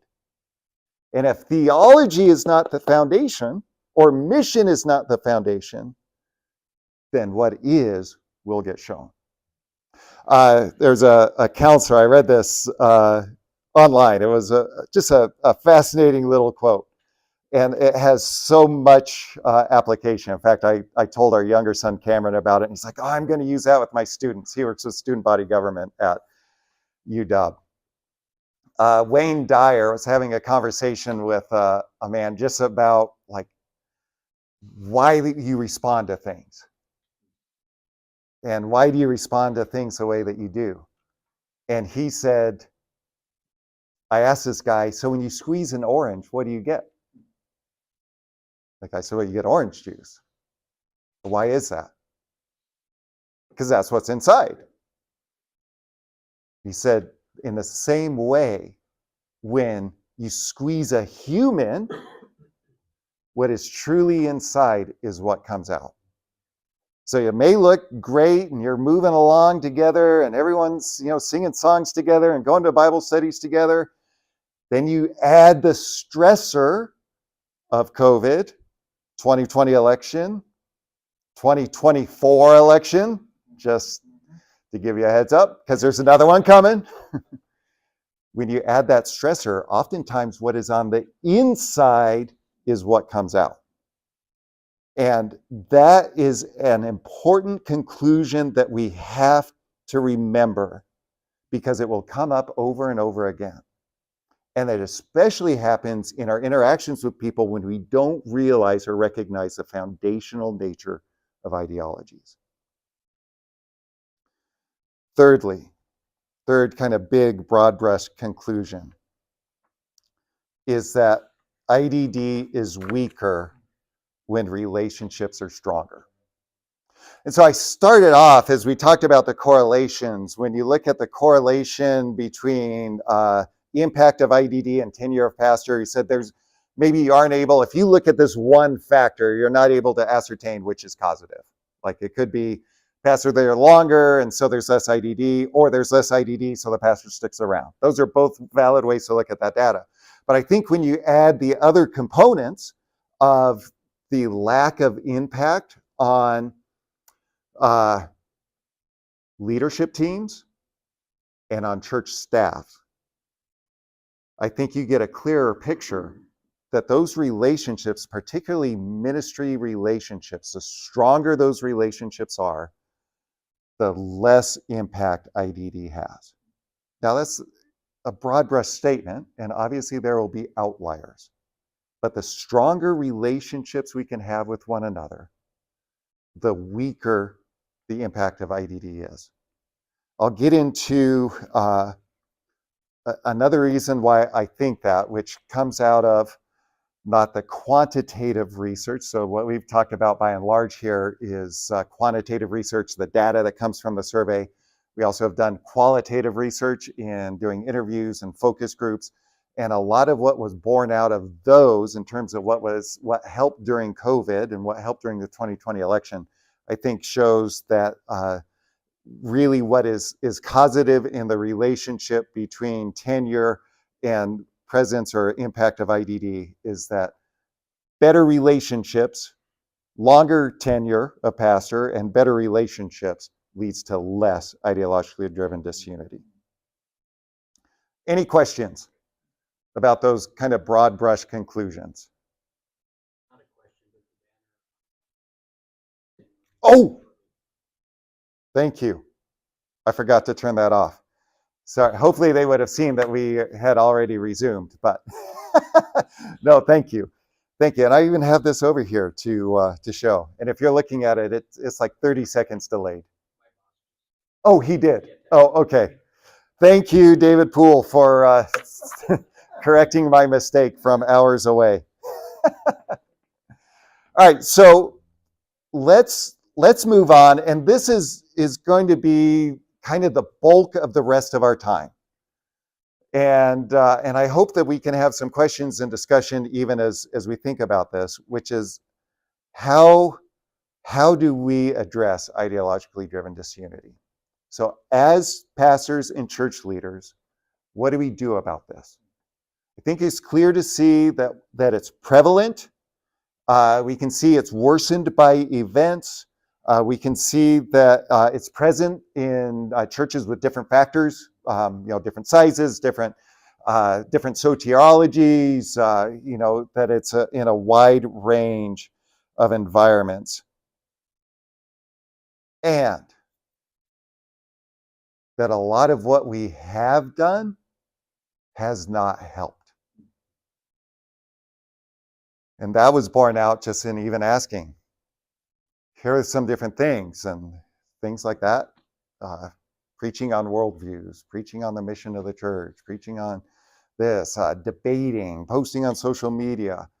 There really was no clear pattern or correlation as to the efficacy of any of those. And I would contend, even from not so much the quantitative data, although that really showed that a lot of what we're doing is not having effect, but in some of the qualitative data, the interviews and focus groups, that some of what we've done has made it worse. And if that's the case, then I think we may need to adjust what we are doing and change the way that we're thinking about how we do that. And so hopefully these next thoughts can give you some ideas as to how to do this. A lot of these are going to be principles and not steps, because I don't pastor your church.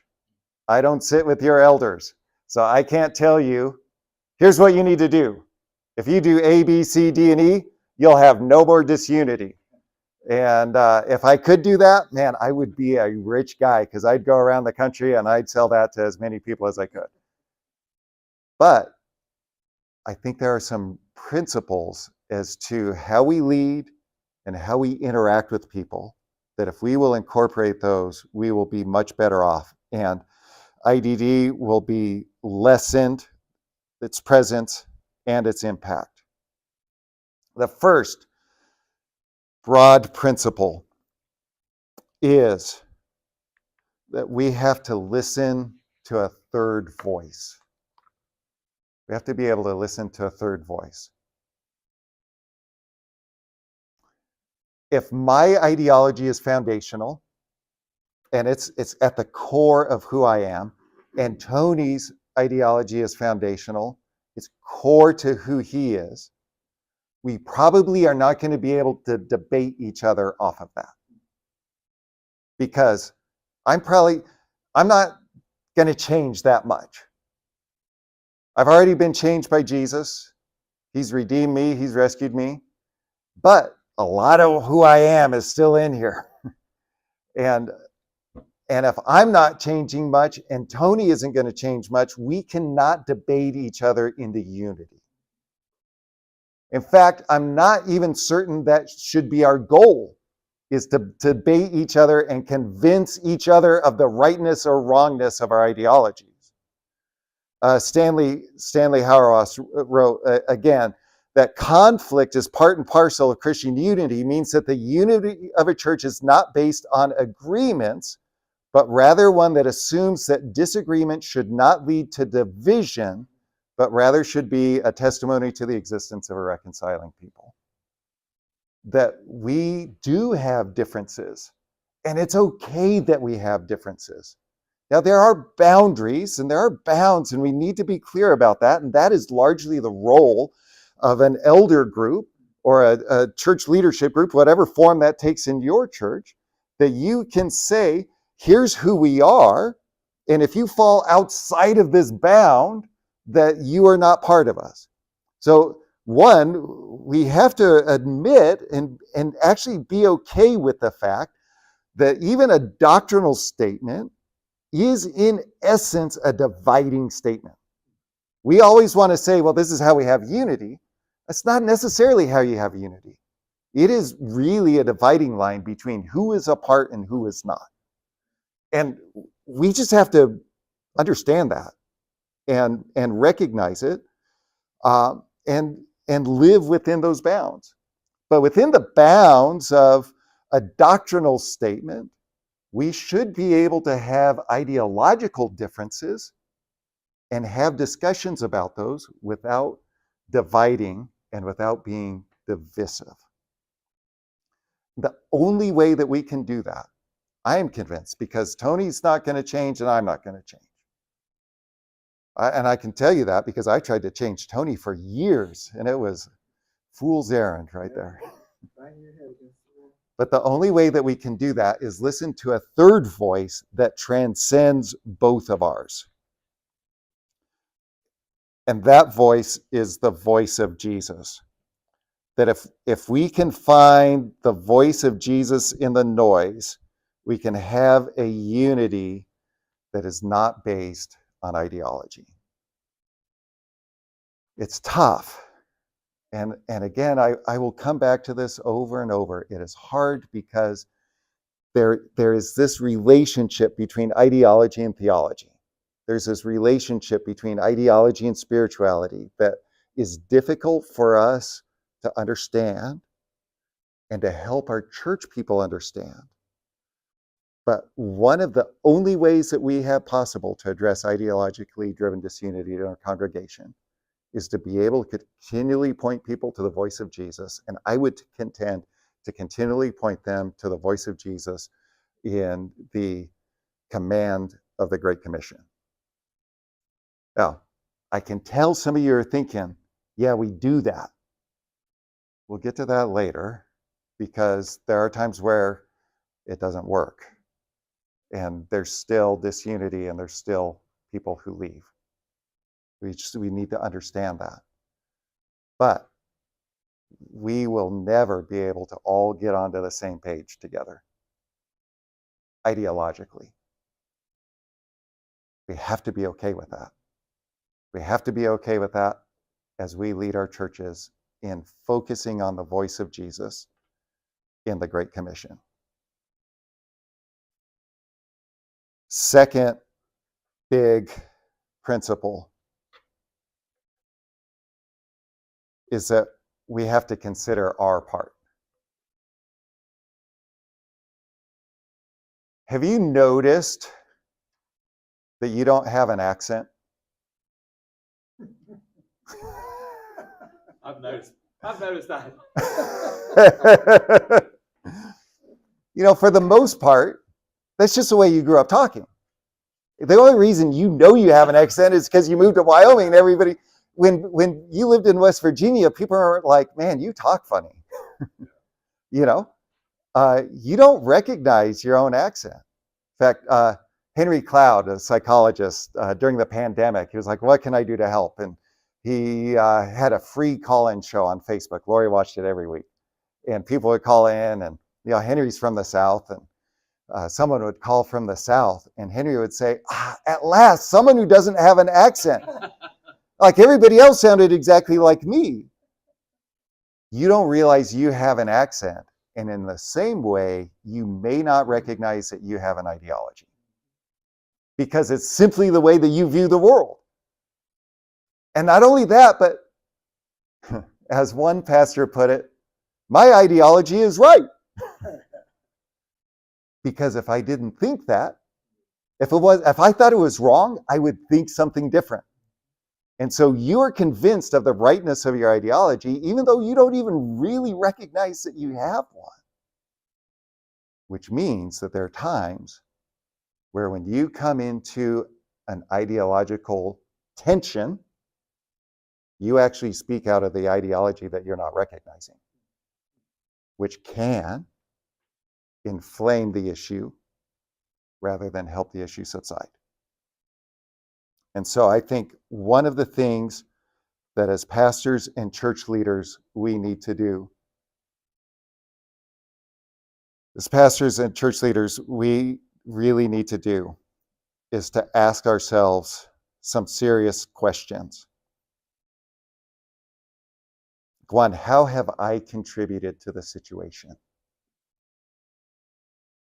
What have I done? What have I said that is actually making this worse? How have I contributed to this situation? Am I more concerned with my own stance than with finding unity? Again, we come back to this fact that theology and ideology, spirituality and ideology often bump up against each other, sometimes even stack up on top of each other. And we think that we are standing on a biblical issue or a theological issue or spiritual issue, when in reality, we're standing on an ideological issue. Even though it may be the same, we have to really consider what we are resting on. Because when we respond out of theology, we can respond in love. When we respond out of ideology, we respond more out of fear, which we'll get into in a moment. Here's a really good question to ask yourself.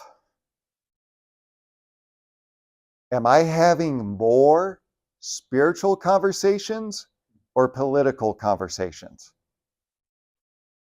I think that one question may unlock a lot of what you're facing. I was sitting with one of our participants, not doing an interview, not doing anything. I was just preaching at his church, and so he took us out for lunch.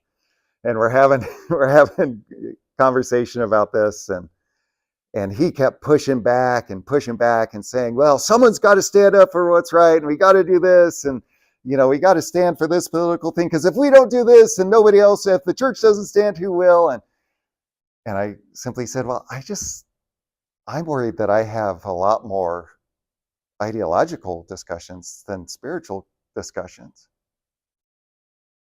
And he literally sat back in his chair. And I was like, I have nothing to say to that. Because that's where he was living. And that one question can help you determine where you're speaking from. Are you speaking out of your ideology or speaking out of your theology? Even though there's overlap. And I keep coming back to that. We got to be clear. I'm not saying there's not biblical truth. I'm not saying there's no absolute truth. I'm not a relativist. I'm not a postmodernist. I'm not any of those things that you all are about to accuse me of being. I'm not any of those. But we do need to be honest about where we are speaking and what is built upon what. Ask yourself, am I confusing ideology and spirituality? Am I actually guilty of that? See, it's easy to see in someone else. It's easy to see because you got an email. It's easy to see because you got grabbed in the lobby after you preached and it wasn't a strong enough stance. But it's easy to see in someone else, but it's really difficult to see in yourself. And then is the Great Commission's charge to make disciples of Jesus more important than making disciples of my ideology? What is at the core of who you are? See, as church leaders, you're the one who's called, ordained by God to lead your congregation.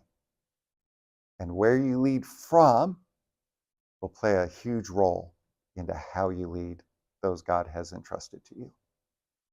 And so it's imperative that we take some time to really reflect on what am I speaking out of and get that right. Because without it,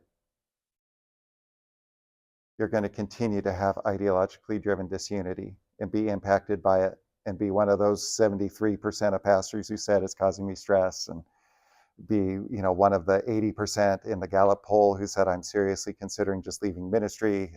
All those things are true.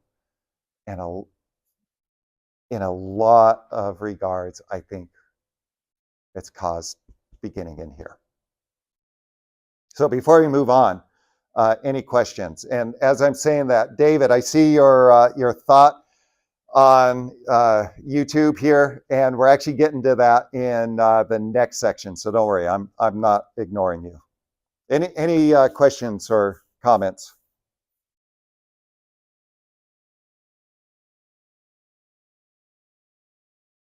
All right.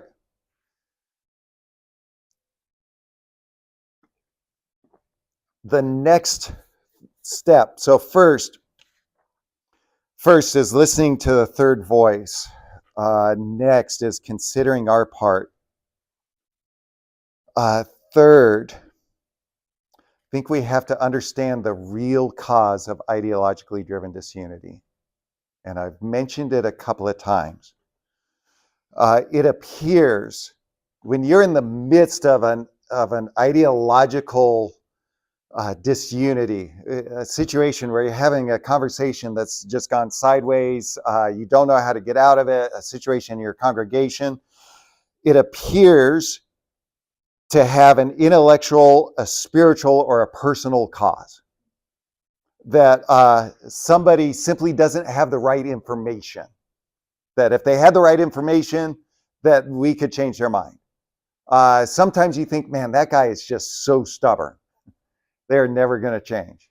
You think that they're arrogant, that they think that they just know it all. And it's easy to assign all of these causes to ideologically driven disunity.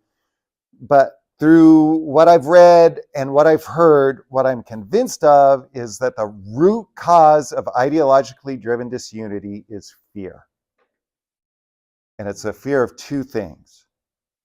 One, it's the fear of loss. Either losing what we have, or the fear or regret of losing what we once had. So for example, have you heard anyone say something along the lines of, the United States isn't as Christian as it once was? Okay. Someone maybe who's a little older in your congregation, They've had an experience, back in the 50s, and like most people went to church on Sunday. There was a base level of respect for people of faith. Like if you said, oh yeah, I go to church, oh yeah, well that's great, yeah, I go to church too. There's this level of respect for Christianity. There was an outward appearance of Christianity. And they remember that, and they say, the United States is not as Christian as it once was. What does that mean, realistically?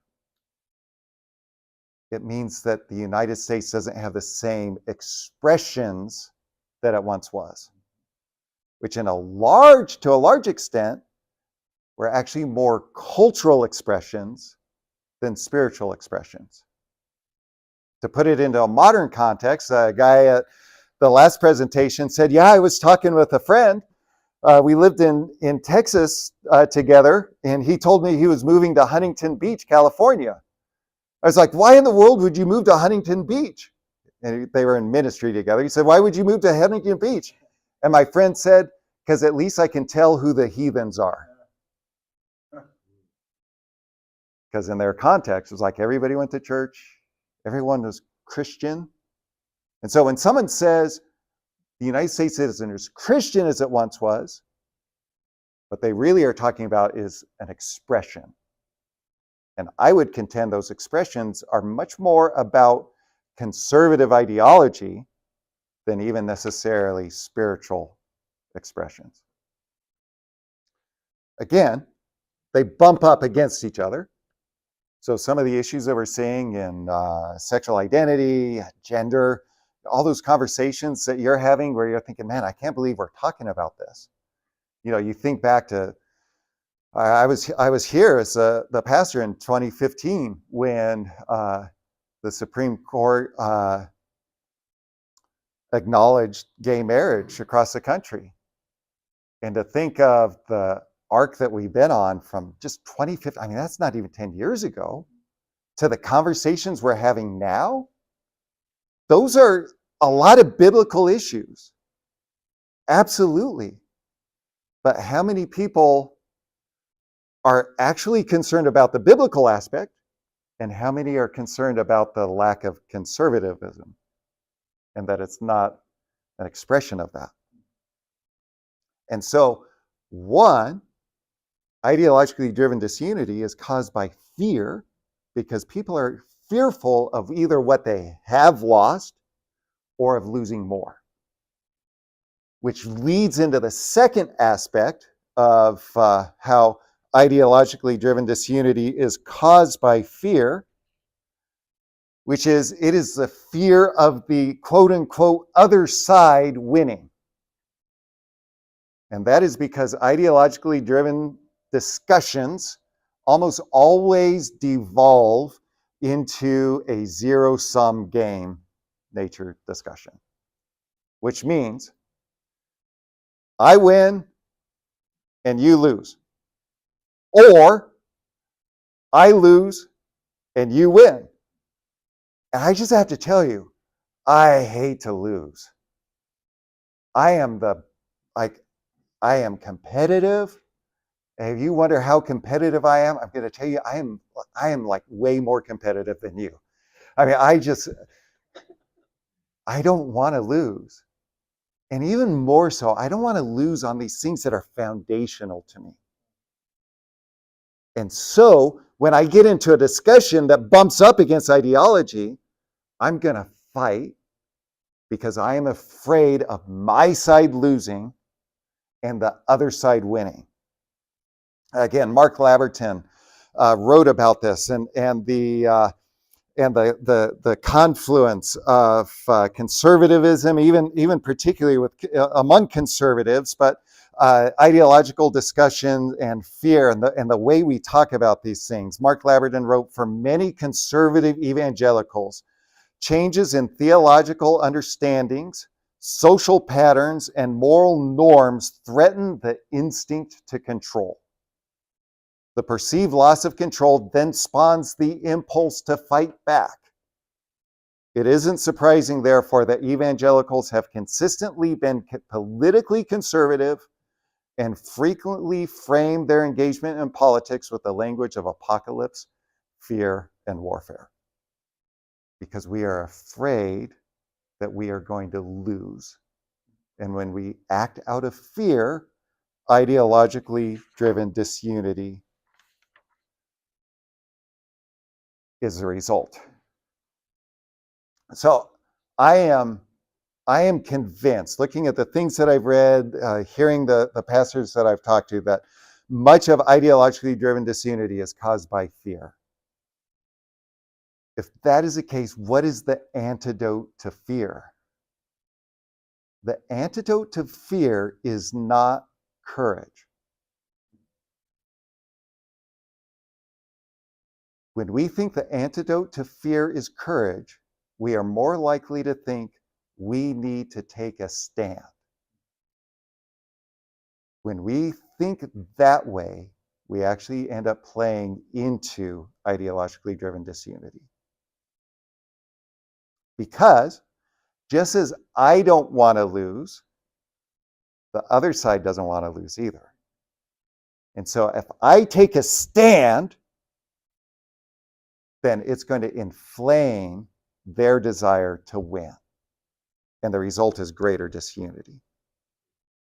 And so I would contend that just as John writes in 1 John chapter 4, 1 John chapter 4 is a chapter where John is talking about the love of God for us and then equating God's love for us with our love for each other. And in the midst of that, what does John write? Perfect love casts out fear. We come back to the fact that where relationships are stronger, ideologically driven disunity is weaker.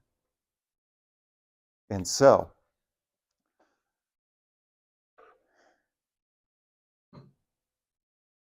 love is much more effective than debate. A guy in my church, he was one of those guys. You probably have one or two in your congregation. You get emails from them all the time.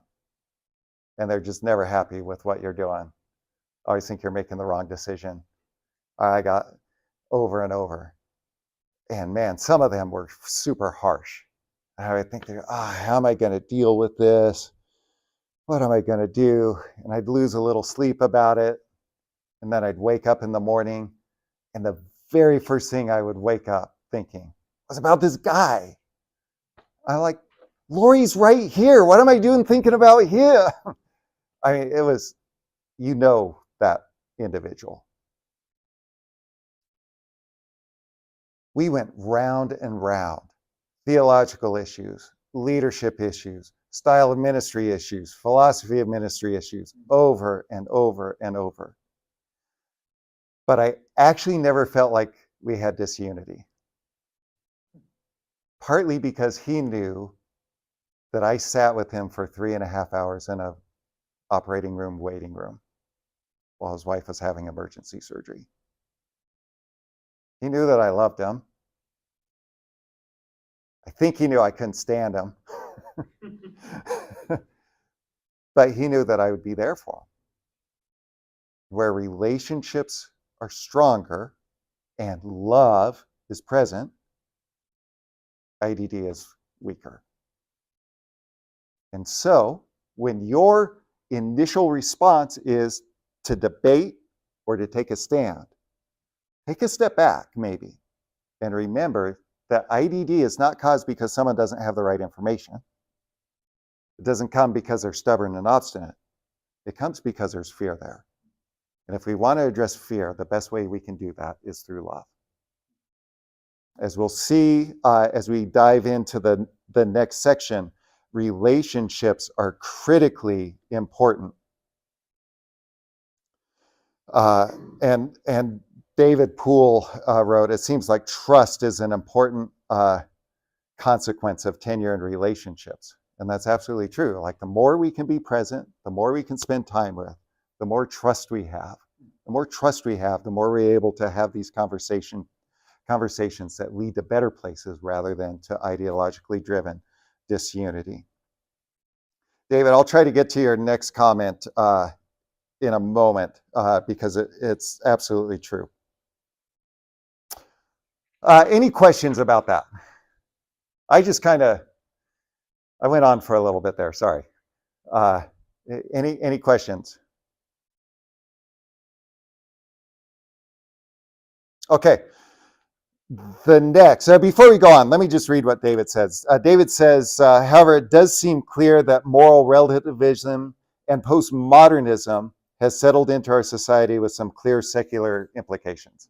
And yes, that's absolutely true. And it's not that we can't address those issues. We do have to teach about absolute truth. We have to teach that there's right and wrong. We have to teach that there are clear theological implications for decisions. The real crux of the matter is, how are we doing that? Are we doing it in a way that's going to reduce the temperature in the conversation or to raise the temperature in the conversation and make things worse? And that is where the next step, I think, really comes into play. And this comes from the most frustrating point of my whole doctoral journey. So I'm doing my doctorate through Liberty. I've been working on it since early 2020. And I was flying through my doctorate. I was cruising and I understood everything. I was excelling. I doubled up on classes when I didn't need to. Like the first term, I signed up for 2 classes because I was like, well, I guess I signed up for 2 classes. And then I opened the first website, because it's all online, and it says in the introduction to the class, these classes are designed to take 1 at a time. I was like, oh no!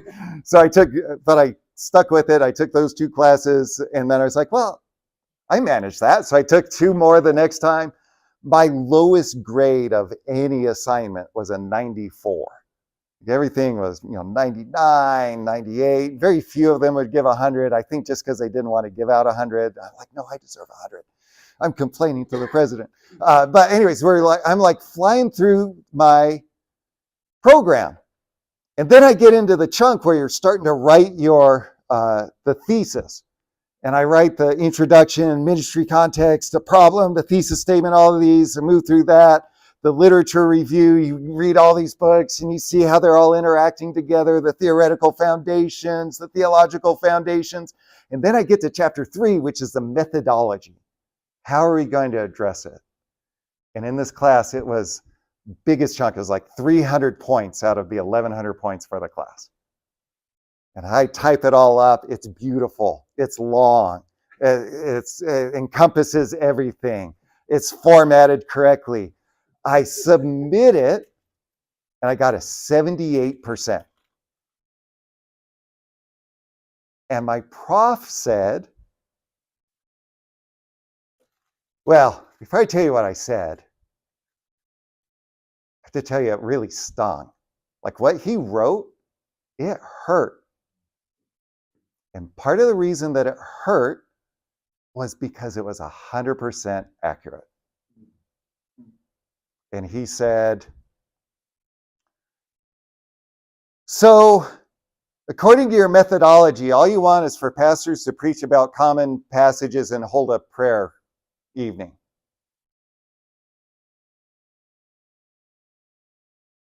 Yeah, that's what I wrote.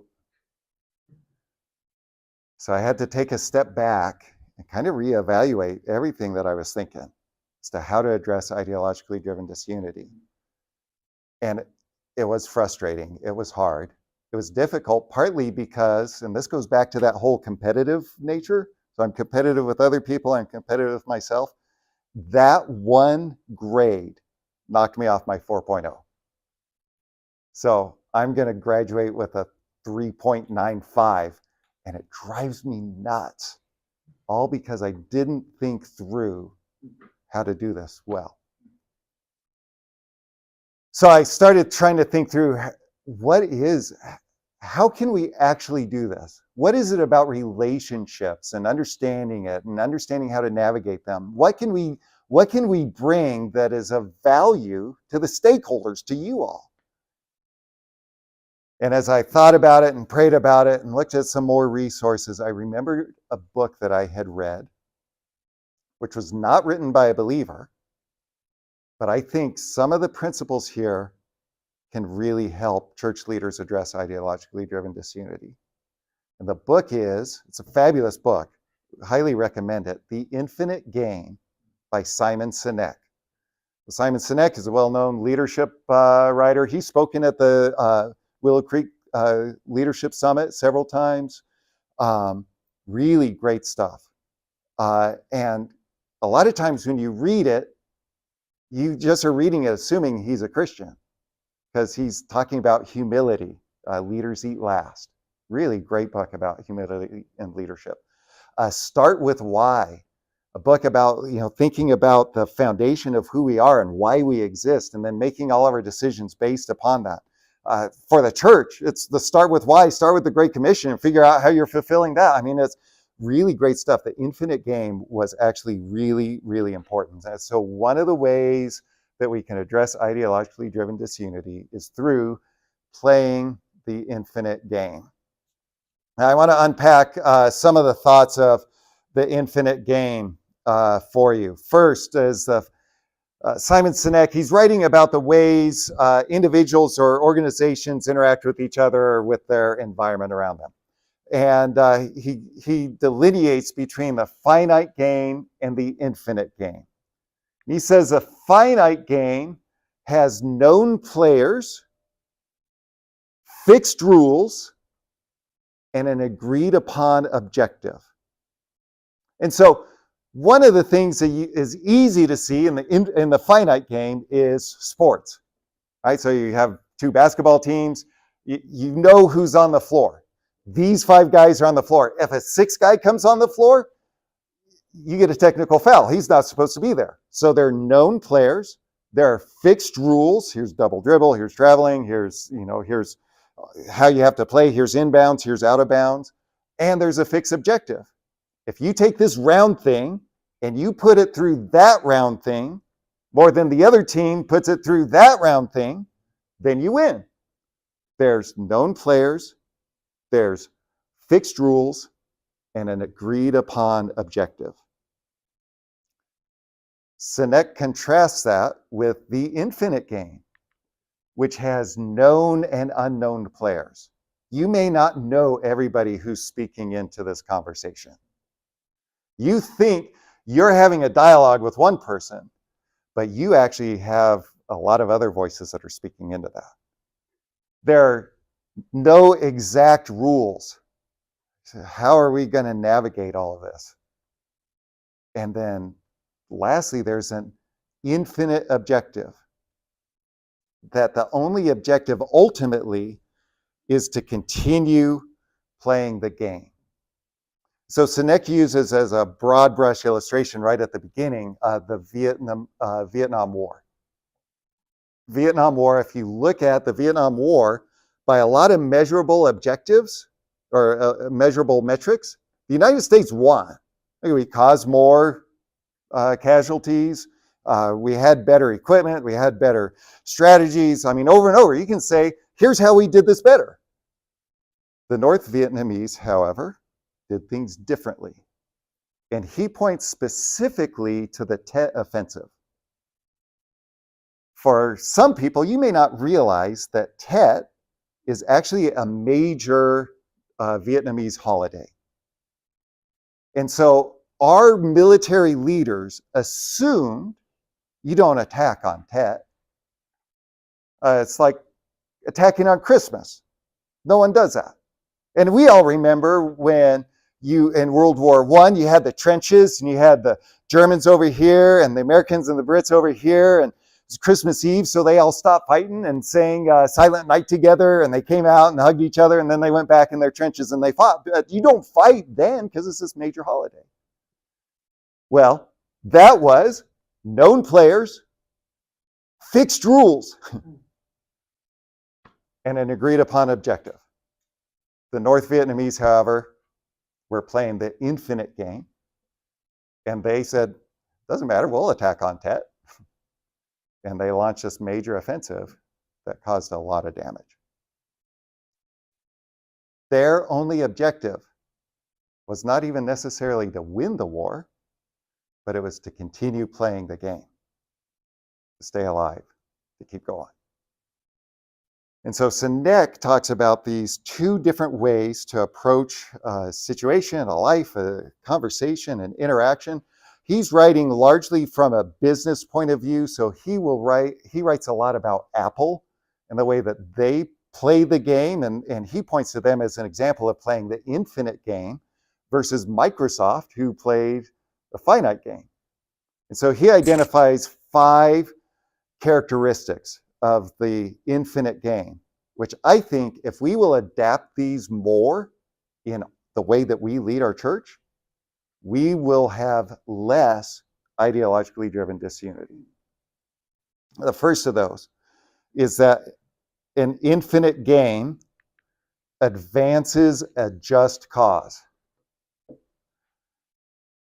Infinite game advances a just cause.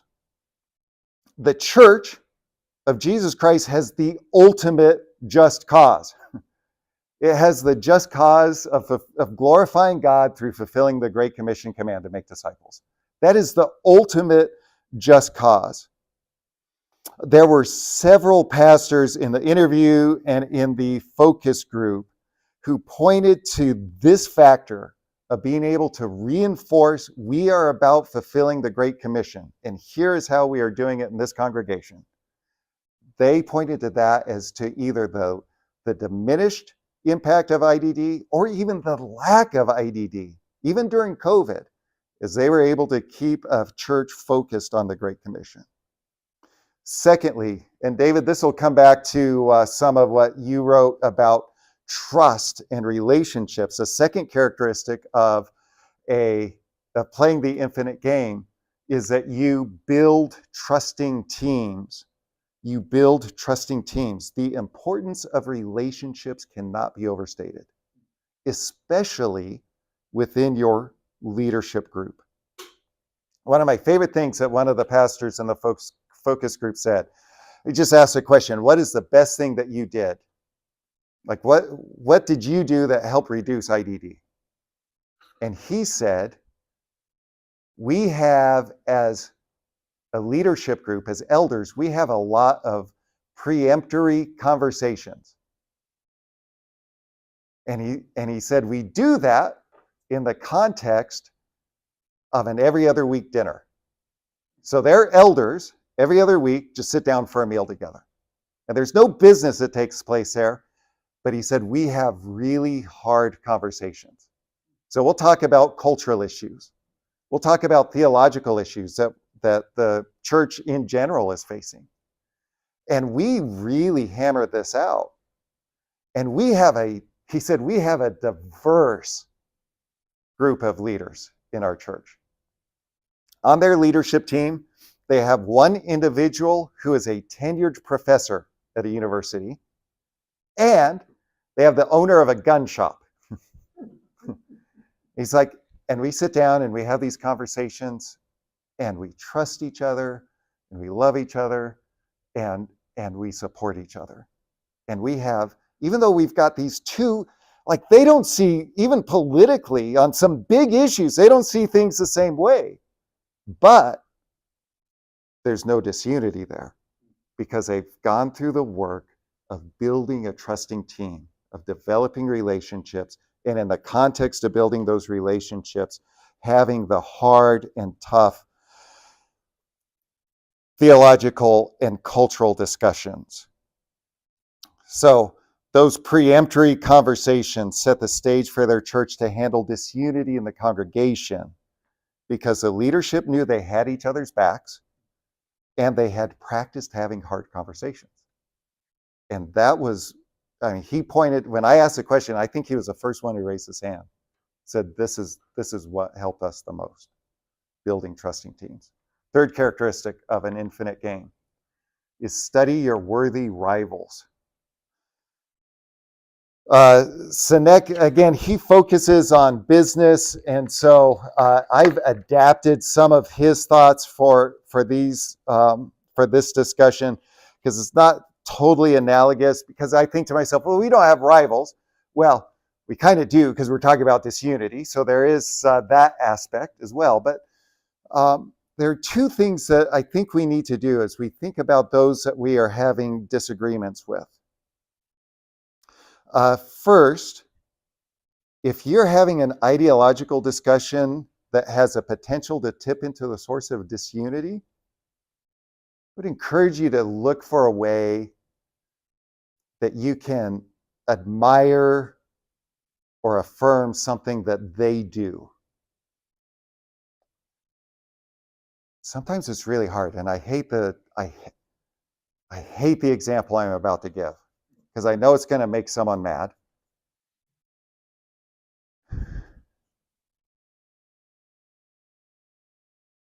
But we have to realize that regardless of an ideological view that someone has, there's always something that we can point to say, I appreciate that. And partly I say that. It's the end of the book of Judges. So end of the book of Judges, what was happening? There's chaos, right? And we think there was chaos because everybody was doing what they wanted to do. But that's not what it says. What does it say? Everybody was doing what was right in their own eyes. Why were they doing it? Not because it's just what they wanted to do. They were doing it because they thought it was right. And so even people who have an ideological view that I would say borders on abhorrent, in their heart, they're doing it because they think that it's right. So for instance, and here's where I'm going to make someone mad. Having a conversation with someone who is very pro-choice. As a conservative, yes. Christian, yes. Pastor, yes. I believe abortion is wrong. I believe it's murder. I want to be clear on that. But I do think it's possible to say to someone, I really admire your desire to help women. Because a person who holds a pro-choice view isn't doing that simply because they think we ought to be killing babies.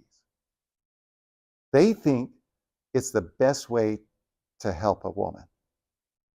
Now, there's further discussion to be had, but the one sentence of, and I really can see that you really want to help women who are in a desperate situation. And I want to do that as well. We can knock the temperature of that conversation down a degree or two so that we can come to a better understanding.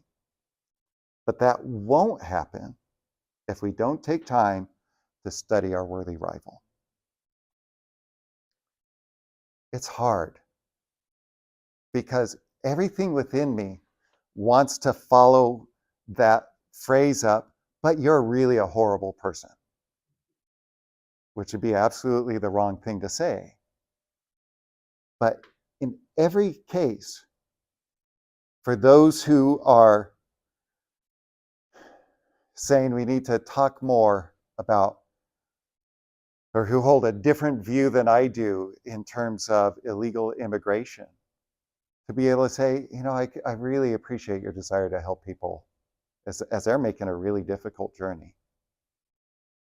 For those who are writing you in emails and saying, Pastor, you need to take a stand on this issue. It's easy to say, I really appreciate your desire to affect good change in our culture. Then bring the conversation along from there. But in doing that, you're taking a moment and studying your worthy rivals. Fourth, prepare for existential flexibility. I just like that sentence because of all the syllables in a short amount of time. Prepare for existential flexibility. Again, I've adapted this a little bit from what Sinek writes. But One of the pastors that was in our focus group said, when we asked what was the best thing that you learned or the best thing that you did to help address IDD, he said something along the lines of, I'm learning what battles I need to fight. I think there's a case to be made that just about every hill is worth dying on, but maybe it's not worth dying on right now. And being able to understand, like, I'm going to address this because it needs to be addressed right now. But even though I hold this view, maybe I'm going to hold off on having this conversation right now because it's not going to help move things forward. Existential flexibility it's a tricky thing because, again, you get into that whole issue of absolute truth and what's right and what's wrong, and in your ideological or your theological stance. I get all of that. But to really take stock of whether a debate, an issue is important enough to handle right now, and to have the flexibility to say, I'm just going to let that one go for the time being.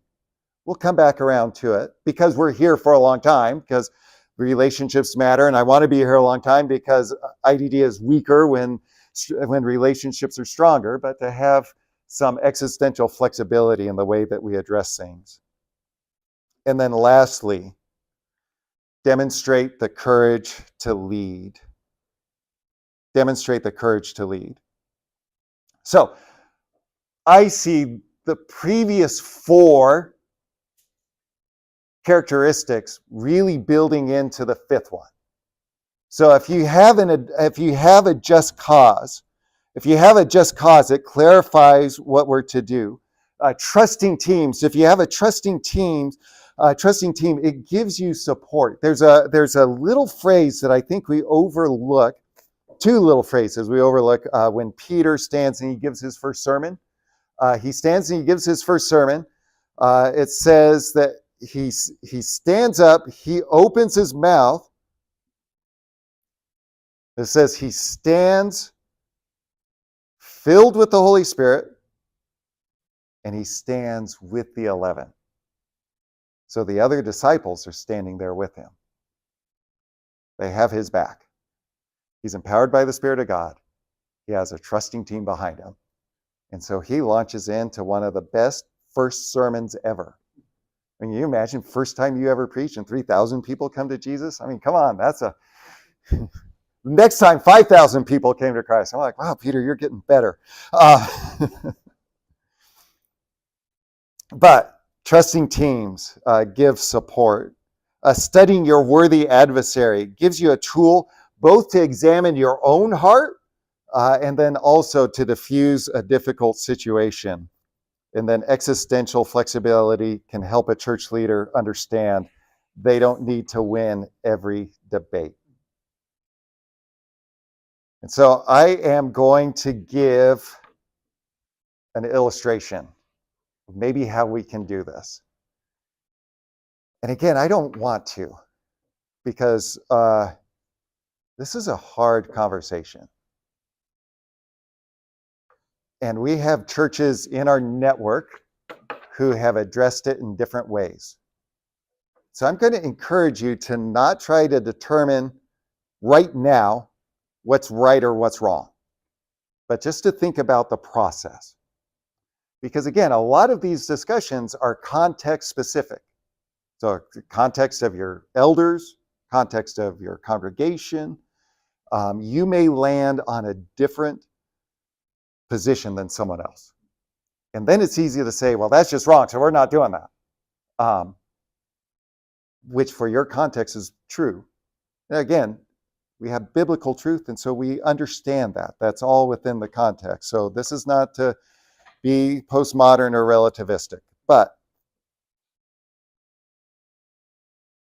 do you use a transgender person's preferred pronouns?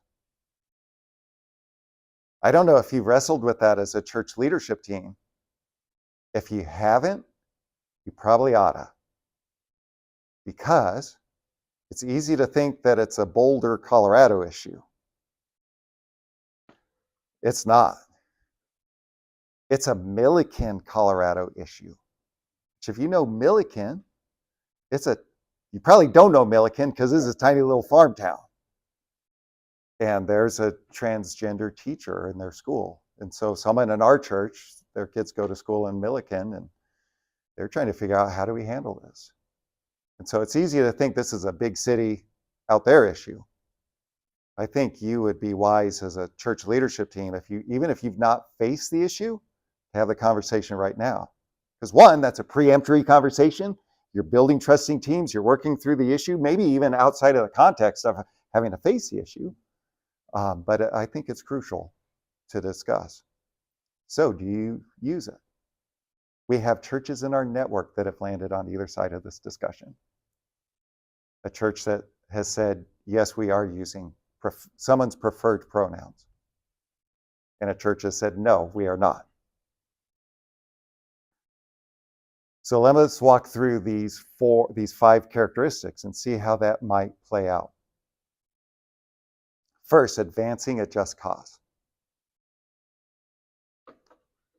I would contend that any time you as a leadership team make a decision that is ideological adjacent, right? So this is biblical truth, but someone from outside, what are they seeing? They're thinking in terms of ideology. And so if we are making a decision that's ideology adjacent, we have to be able to connect that decision with the Great Commission. We have to be able to connect it with the Great Commission. And so these 2 churches have approached that in different ways. One church that is using preferred pronouns says, we believe that this is the best way for us to reach teenagers who are in a desperate situation. Without alienating them, we are going to be welcoming to them so that we can speak Jesus into their life, so that we can help move them along the process of coming to Jesus, learning about Jesus, and looking like Jesus. And we'll get the rest of it figured out as we go along. So that's how that church handled it. The church that says, no, we are not using preferred pronouns. The church that said we are not using preferred pronouns says, we want to help students in their understanding of truth. The way that we are helping them move along the process of discipleship is to help them understand that there is clear delineation between right or wrong, and this is what God says. And so we are taking that stand. Both of them connected to the Great Commission. Both of them very context and philosophy of ministry specific. Both of them looking to see how they can advance a just cause. Both of them have bumped up against some disunity because of that decision, but they are able to navigate that a little better because they are showing how this decision advances our role in fulfilling the Great Commission. Secondly, build trusting teams. Again, if your leadership team has not landed on a way that you're going to address this, then you need to have this conversation. Because even if you're small town, medium-sized town, suburban, super conservative, you will, in the next couple of years, have to have this decision or this conversation. And so you are much better off having it now. Because as you have it now, you're going to build a trusting team. And you're going to build a trusting team, and that you know that you have each other's back. And because you may have disagreements on that board, you can wrestle through that. But to do it outside of the context of the stress of the external pressure, and to do it privately. So you as your leadership team need to have this conversation way before there's any public statement or public display of what this decision is. Kevin, do you know what we're talking about? Preferred pronouns, how we handle that. So you came in after I gotten going on it, but I just want to make sure you're up to speed. So we looked at advancing a just cause. How are we advancing the Great Commission in this? Anytime we have an ideology adjacent decision as a board, we have to tie it to the Great Commission. And so for Kevin's benefit, we have a church that has decided to use preferred pronouns in our network and a church that has decided not to. And there may be more on either side. Those are just churches that I know of and that are both in this project. The church has said, yes, we are. It's because they believe it's a way that they can reach youth who are wrestling with the issue, welcoming them, leading them along the road to discipleship. Church that says no is because they believe that's the best way they can communicate the importance of truth. Whether what's right and wrong, we have male and female. They both took time to connect it to their mission of how they're fulfilling the Great Commission. Building trusting teams, you heard that discussion. So, third, existential flexibility. I think both of these leadership teams need to ask themselves some questions. First, for the church that's saying, yes, we are using preferred pronouns, are you actually showing care? Or are you caving to culture? Really wrestle with that. Because it may be that you're just simply caving to culture. You just want to try to pretend that it's not there. If you are saying, no, we are not using preferred pronouns, I think you have to ask yourself the question, are you standing for truth? Really? Or are you promoting an ideology? Again, there's some overlap there. Yes. But what are you speaking out of? Because if you speak out of truth, you can communicate in love. If you speak out of ideology, you're ultimately going to communicate out of fear. And it can exacerbate that ideologically driven disunity. Study your worthy rivals. The church that says, yes, we are going to use preferred pronouns. Have they taken the time to look at what a church who says, no, we are not? What's their reasoning? Who have you read in that? Who have you listened to in that? Who holds a different view? Are there ways in which they actually are fulfilling the Great Commission better than you? The same thing's true if you make the other decision. Have you read, if you decide we are not using preferred pronouns, have you read an author like Preston Sprinkle? I don't know if you're familiar with Preston, but pretty solid guy. And he says, no, we use preferred pronouns because we believe that shows hospitality and gives us a way to engage with people. You may totally disagree with that. I probably fall in that camp. I just have to tell you, in this regard, I'm glad I'm not a local church pastor because I don't know where I would fall on this. I go back and forth. I'm not certain I agree with Sprinkle on that.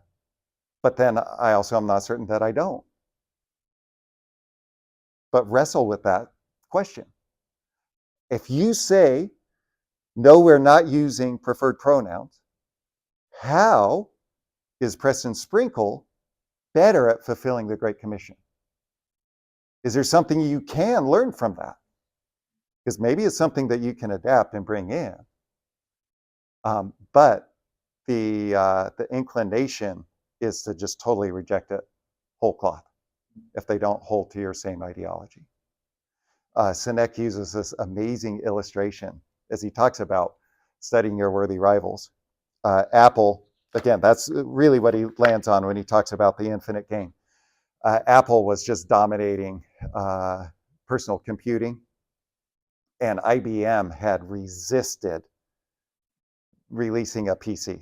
They were like, no, that's That's just junk. People don't want computers in their own home. We're not doing that. We're building all these big mainframes that take up buildings, and you have to fill out your little punch cards, and that's what we're doing. And then they realize, ooh, we are missing the boat. And so they launched the first PC. And when they launched their PC, Apple took out a full-page ad in the New York Times saying, IBM, welcome. And then it said, no, seriously, we're glad you're here, because we think that as we compete and work with each other, or work against each other at times, that we all can be better, and that we all can advance the purpose of getting computers into homes and computing into individuals' hands. They were like supreme example of studying your worthy rival. And there are times where I think we need to carefully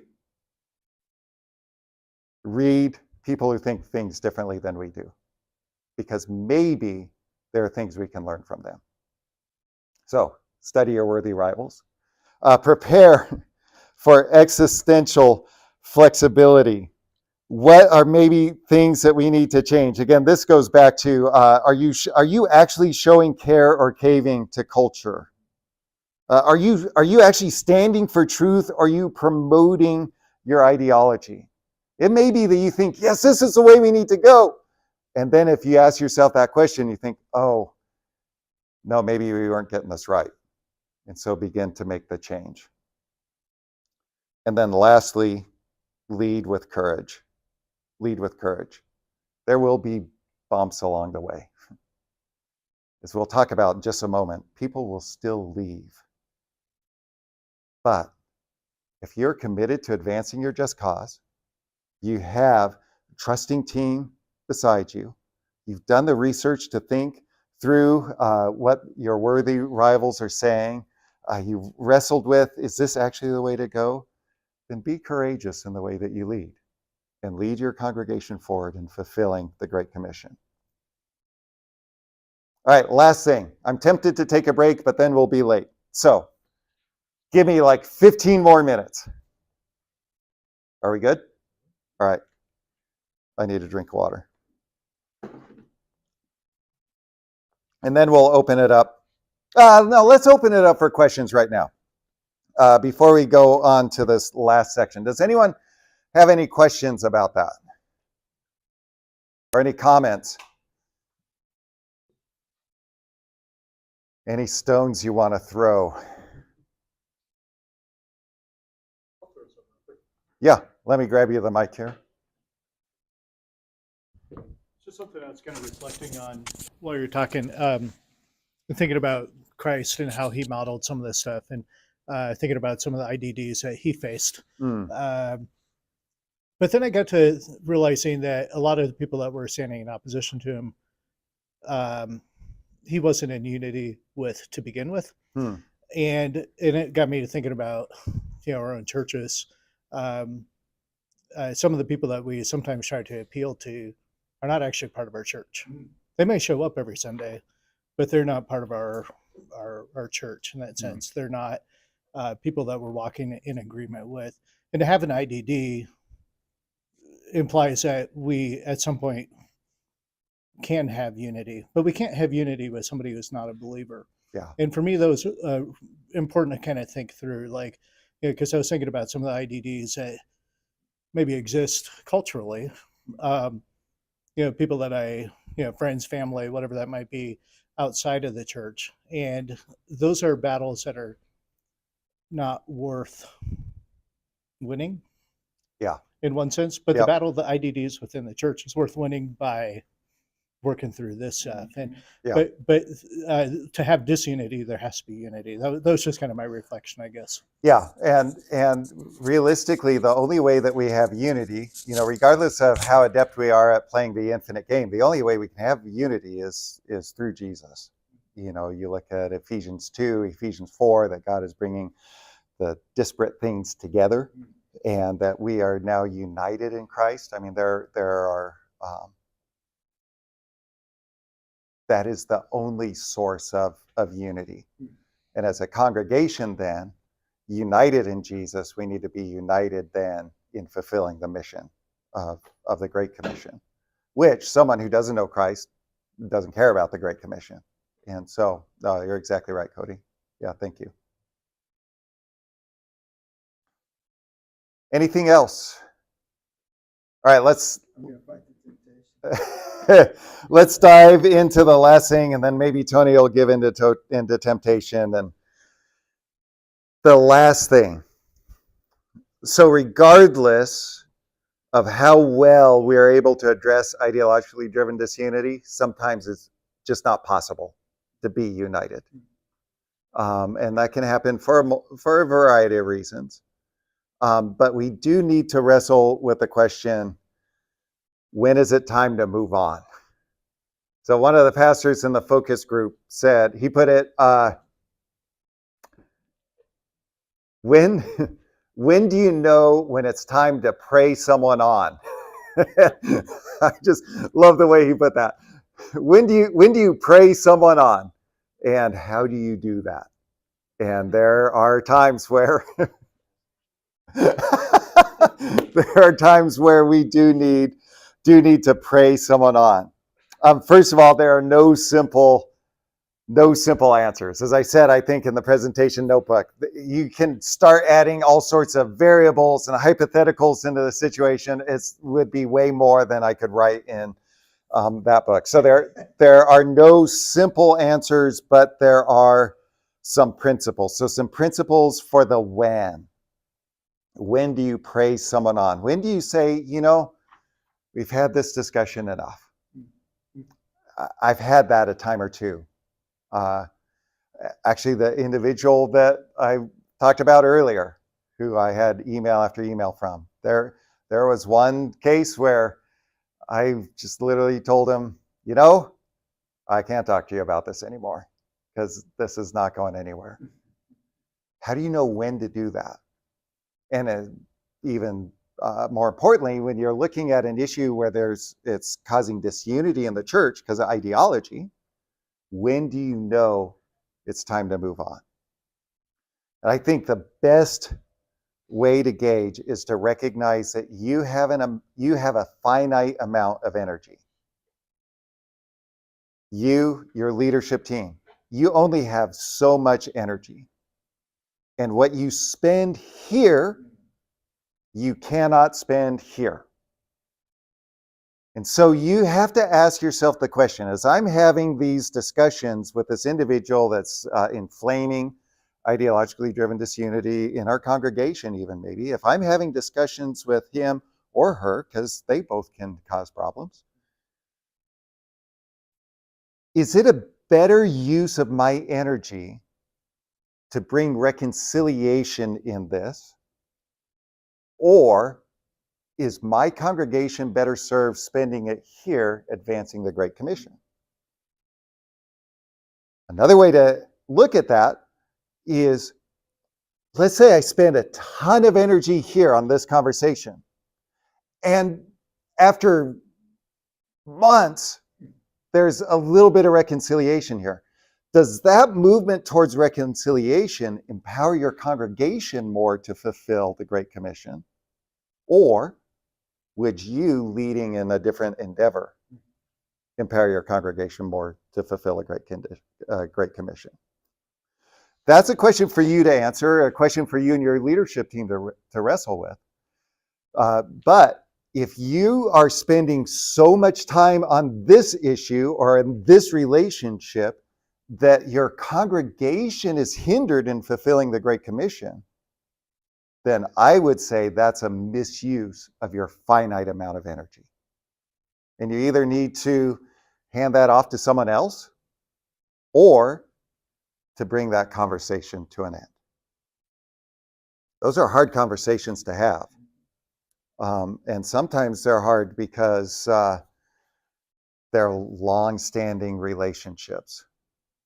So one of our pastors in the focus group said the time just after COVID that hurt him the most, they were a larger church. They had I think he said they had like 150 people leave the congregation. And he said, I knew about 100 of them. So I called them all. So he got on the phone. Hey, we miss you. Hey, I understand you've left. Just want you to know we love you. He said the ones that hurt the most, so there were 5 families who left that he had known and been close with for 25 years. And they left without a word.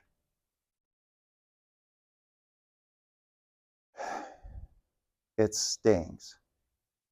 And there are times where we have these conversations and someone says, no, well, let's come back and do this, and we got to get this right, and we got to do this, and we got to do this. And you realize, you know what? This series of conversations is actually hindering our church's ability to fulfill the Great Commission. I think you have to evaluate, what's your mission? Is your mission to see this relationship restored? That probably isn't going to be after a time. Or to make disciples. Because you have a finite amount of energy and you can't do both. So that's one way to gauge the when, is recognizing you have a finite amount of energy, and at some point you need to be able to say, you know what? I can't do this anymore because it's keeping me from doing that. The how goes back to a little bit studying your worthy rivals. Look for something that you can admire in them. And to be able to say, I can see your desire for righteousness. I can see your desire to stand on truth. I can see your desire to affect change and even cultural change. And I do agree that our culture's off track. I really love your desire to do that. Look for an area of agreement or admiration, and then reinforce the mission of the church. As you're having this discussion and you know that someone's on their way out the door, to say, this is what we're called to do at Grace Point. We are called to fulfill the Great Commission, and this is how we are doing that, and we would love for you to be a part. We would love for you to join us on this journey. Because in addressing it that way, you then put the onus of leaving on them. You're inviting them to join. And if they say, well, what about and this, you say, this is where we're moving.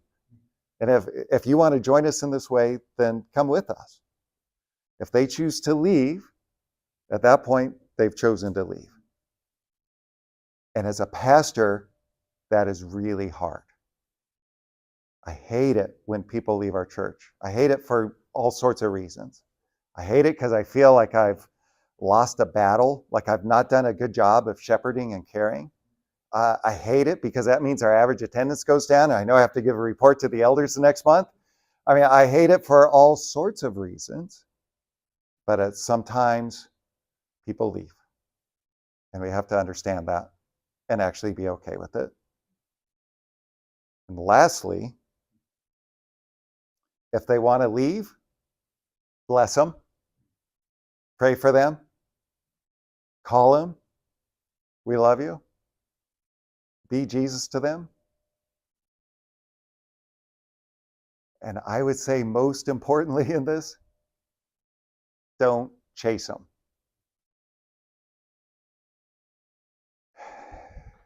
Because personal experience, I have convinced, throughout my years of ministry, I've convinced 3, maybe 4 couples who've left to come back. And they cause way more problems second time around. Because ideologies are foundational and they haven't changed. And so then, like, I've expended a ton of my finite amount of energy resources to get them to come back. They've come back, and then it's hindered even more our church's ability to fulfill the Great Commission. So how do you pray someone off, and when do you do it? You understand finite amount of energy. You bless them on their way out, and then you serve with the people that you have. And you look to see, how are we, who are committed to the mission of fulfilling the Great Commission here in our context, here in our congregation, how can we do that better and better? And we do it by advancing the just cause, by building trusting teams, by having existential flexibility, by studying our worthy rivals, and by leading with courage and conviction. And as we do that, I think as pastors, church leaders, we will begin more and more to address ideologically driven disunity in our congregations. It's not a quick fix, because there are no quick fixes. We didn't get here quickly, even though it feels like it because of COVID. We didn't get here quickly, but we need to start the process, because the best time to plant a tree, 20 years ago. Second best time, today. So let's be people who lead with courage, who play the infinite game, and who help our congregations fulfill a great commission. Any last comments or questions? Brad K came in for like the last 5 minutes. Came in for the summary. I'm good. All right, let me pray for us, and then I will get the resources up on the screen. We're going to skip over this. All right. God, thank you for calling us to such an important task of leading your people in fulfilling what you've called them to do. And God, man, I just grieve over the conversations that I've had with pastors who have been stressed, have been in some cases broken because of disunity that has come about in their congregation because of outside influences. And so I pray that as people who are entrusted with the heavy responsibility of shepherding your people, God, I pray that you would help us to do that well, to do it compassionately, to do it with conviction, most importantly, to do it in a way that honors and glorifies you as we make disciples of all nations. Seeing people come to Jesus, seeing people learn about Jesus, and seeing people live like Jesus. Father, for the guys in the room, for the people who are watching online, God, I pray that you would give us the great hope that we have because of Jesus, because of the Spirit that dwells within us, because of your call on our life. And that as we have hope and courage, God, that we would do a better job of honoring you. Father, for someone in our region who is in the thick of a difficult ideological discussion, God, I pray that you would give them an understanding of how to do that with grace and with love and with courage. God, thanks for the people who've traveled. We pray that as they head back, that you would give them safety and that you would help us to rejoice in all that you're doing in us. In Jesus' name, amen. Amen. This is the project website. If you go there, there will be the presentation notebook, the devotional you can get access to there, either a PDF version that's online or there's some links to Amazon. There are the Unity Covenant is up there. Next Friday, there will be 3 sermon series that if you desire to use, you can use that. And then lastly, I just want to remind you as church leaders that we are here for you, that we love you guys. We want to support you in whatever way we can, that either myself or one of our board members or one of our regional care pastors are here to support and encourage you, to pray for you. If I can come and sit down and talk with your leadership team, just about any issue. I actually, one of the things that I've loved over the last couple of months is, or I guess it's longer than that now, maybe 5 months, I've sat with 2 different elder groups who've been really wrestling with a difficult conversation they needed to have with someone in their church, and were uncertain as how to do that. And it was a real blessing to be able to come alongside of them and just coach them through that. I didn't tell them exactly what to do, but just kind of help them walk through that situation. And if we can do that, we'd love to. If you need someone to preach, I'd love to show up and preach and love on your congregation as well. So, last resource to keep in mind, September 11th and 12th, our leadership retreat, Estes Park, Colorado. Ed Stetzer speaking. Really looking forward to having him and getting our churches from across the region together. So plan on that. Other than that, thank you for coming. Thank you so much for you guys who came, who are not a part of the project. For those who've been a part of the project, thank you for your help in this process, because I literally could not have done it without you all. And I'm looking forward to getting the rest of the results out to you. So thank you, everyone. Thanks, John. Drive safely. Thank you. Thank you. David, you're on that camera. And the rest of you who are watching, thanks for joining us online. If you have any questions, you can text me. You can send me an email at john@rmcn.org. Thank you.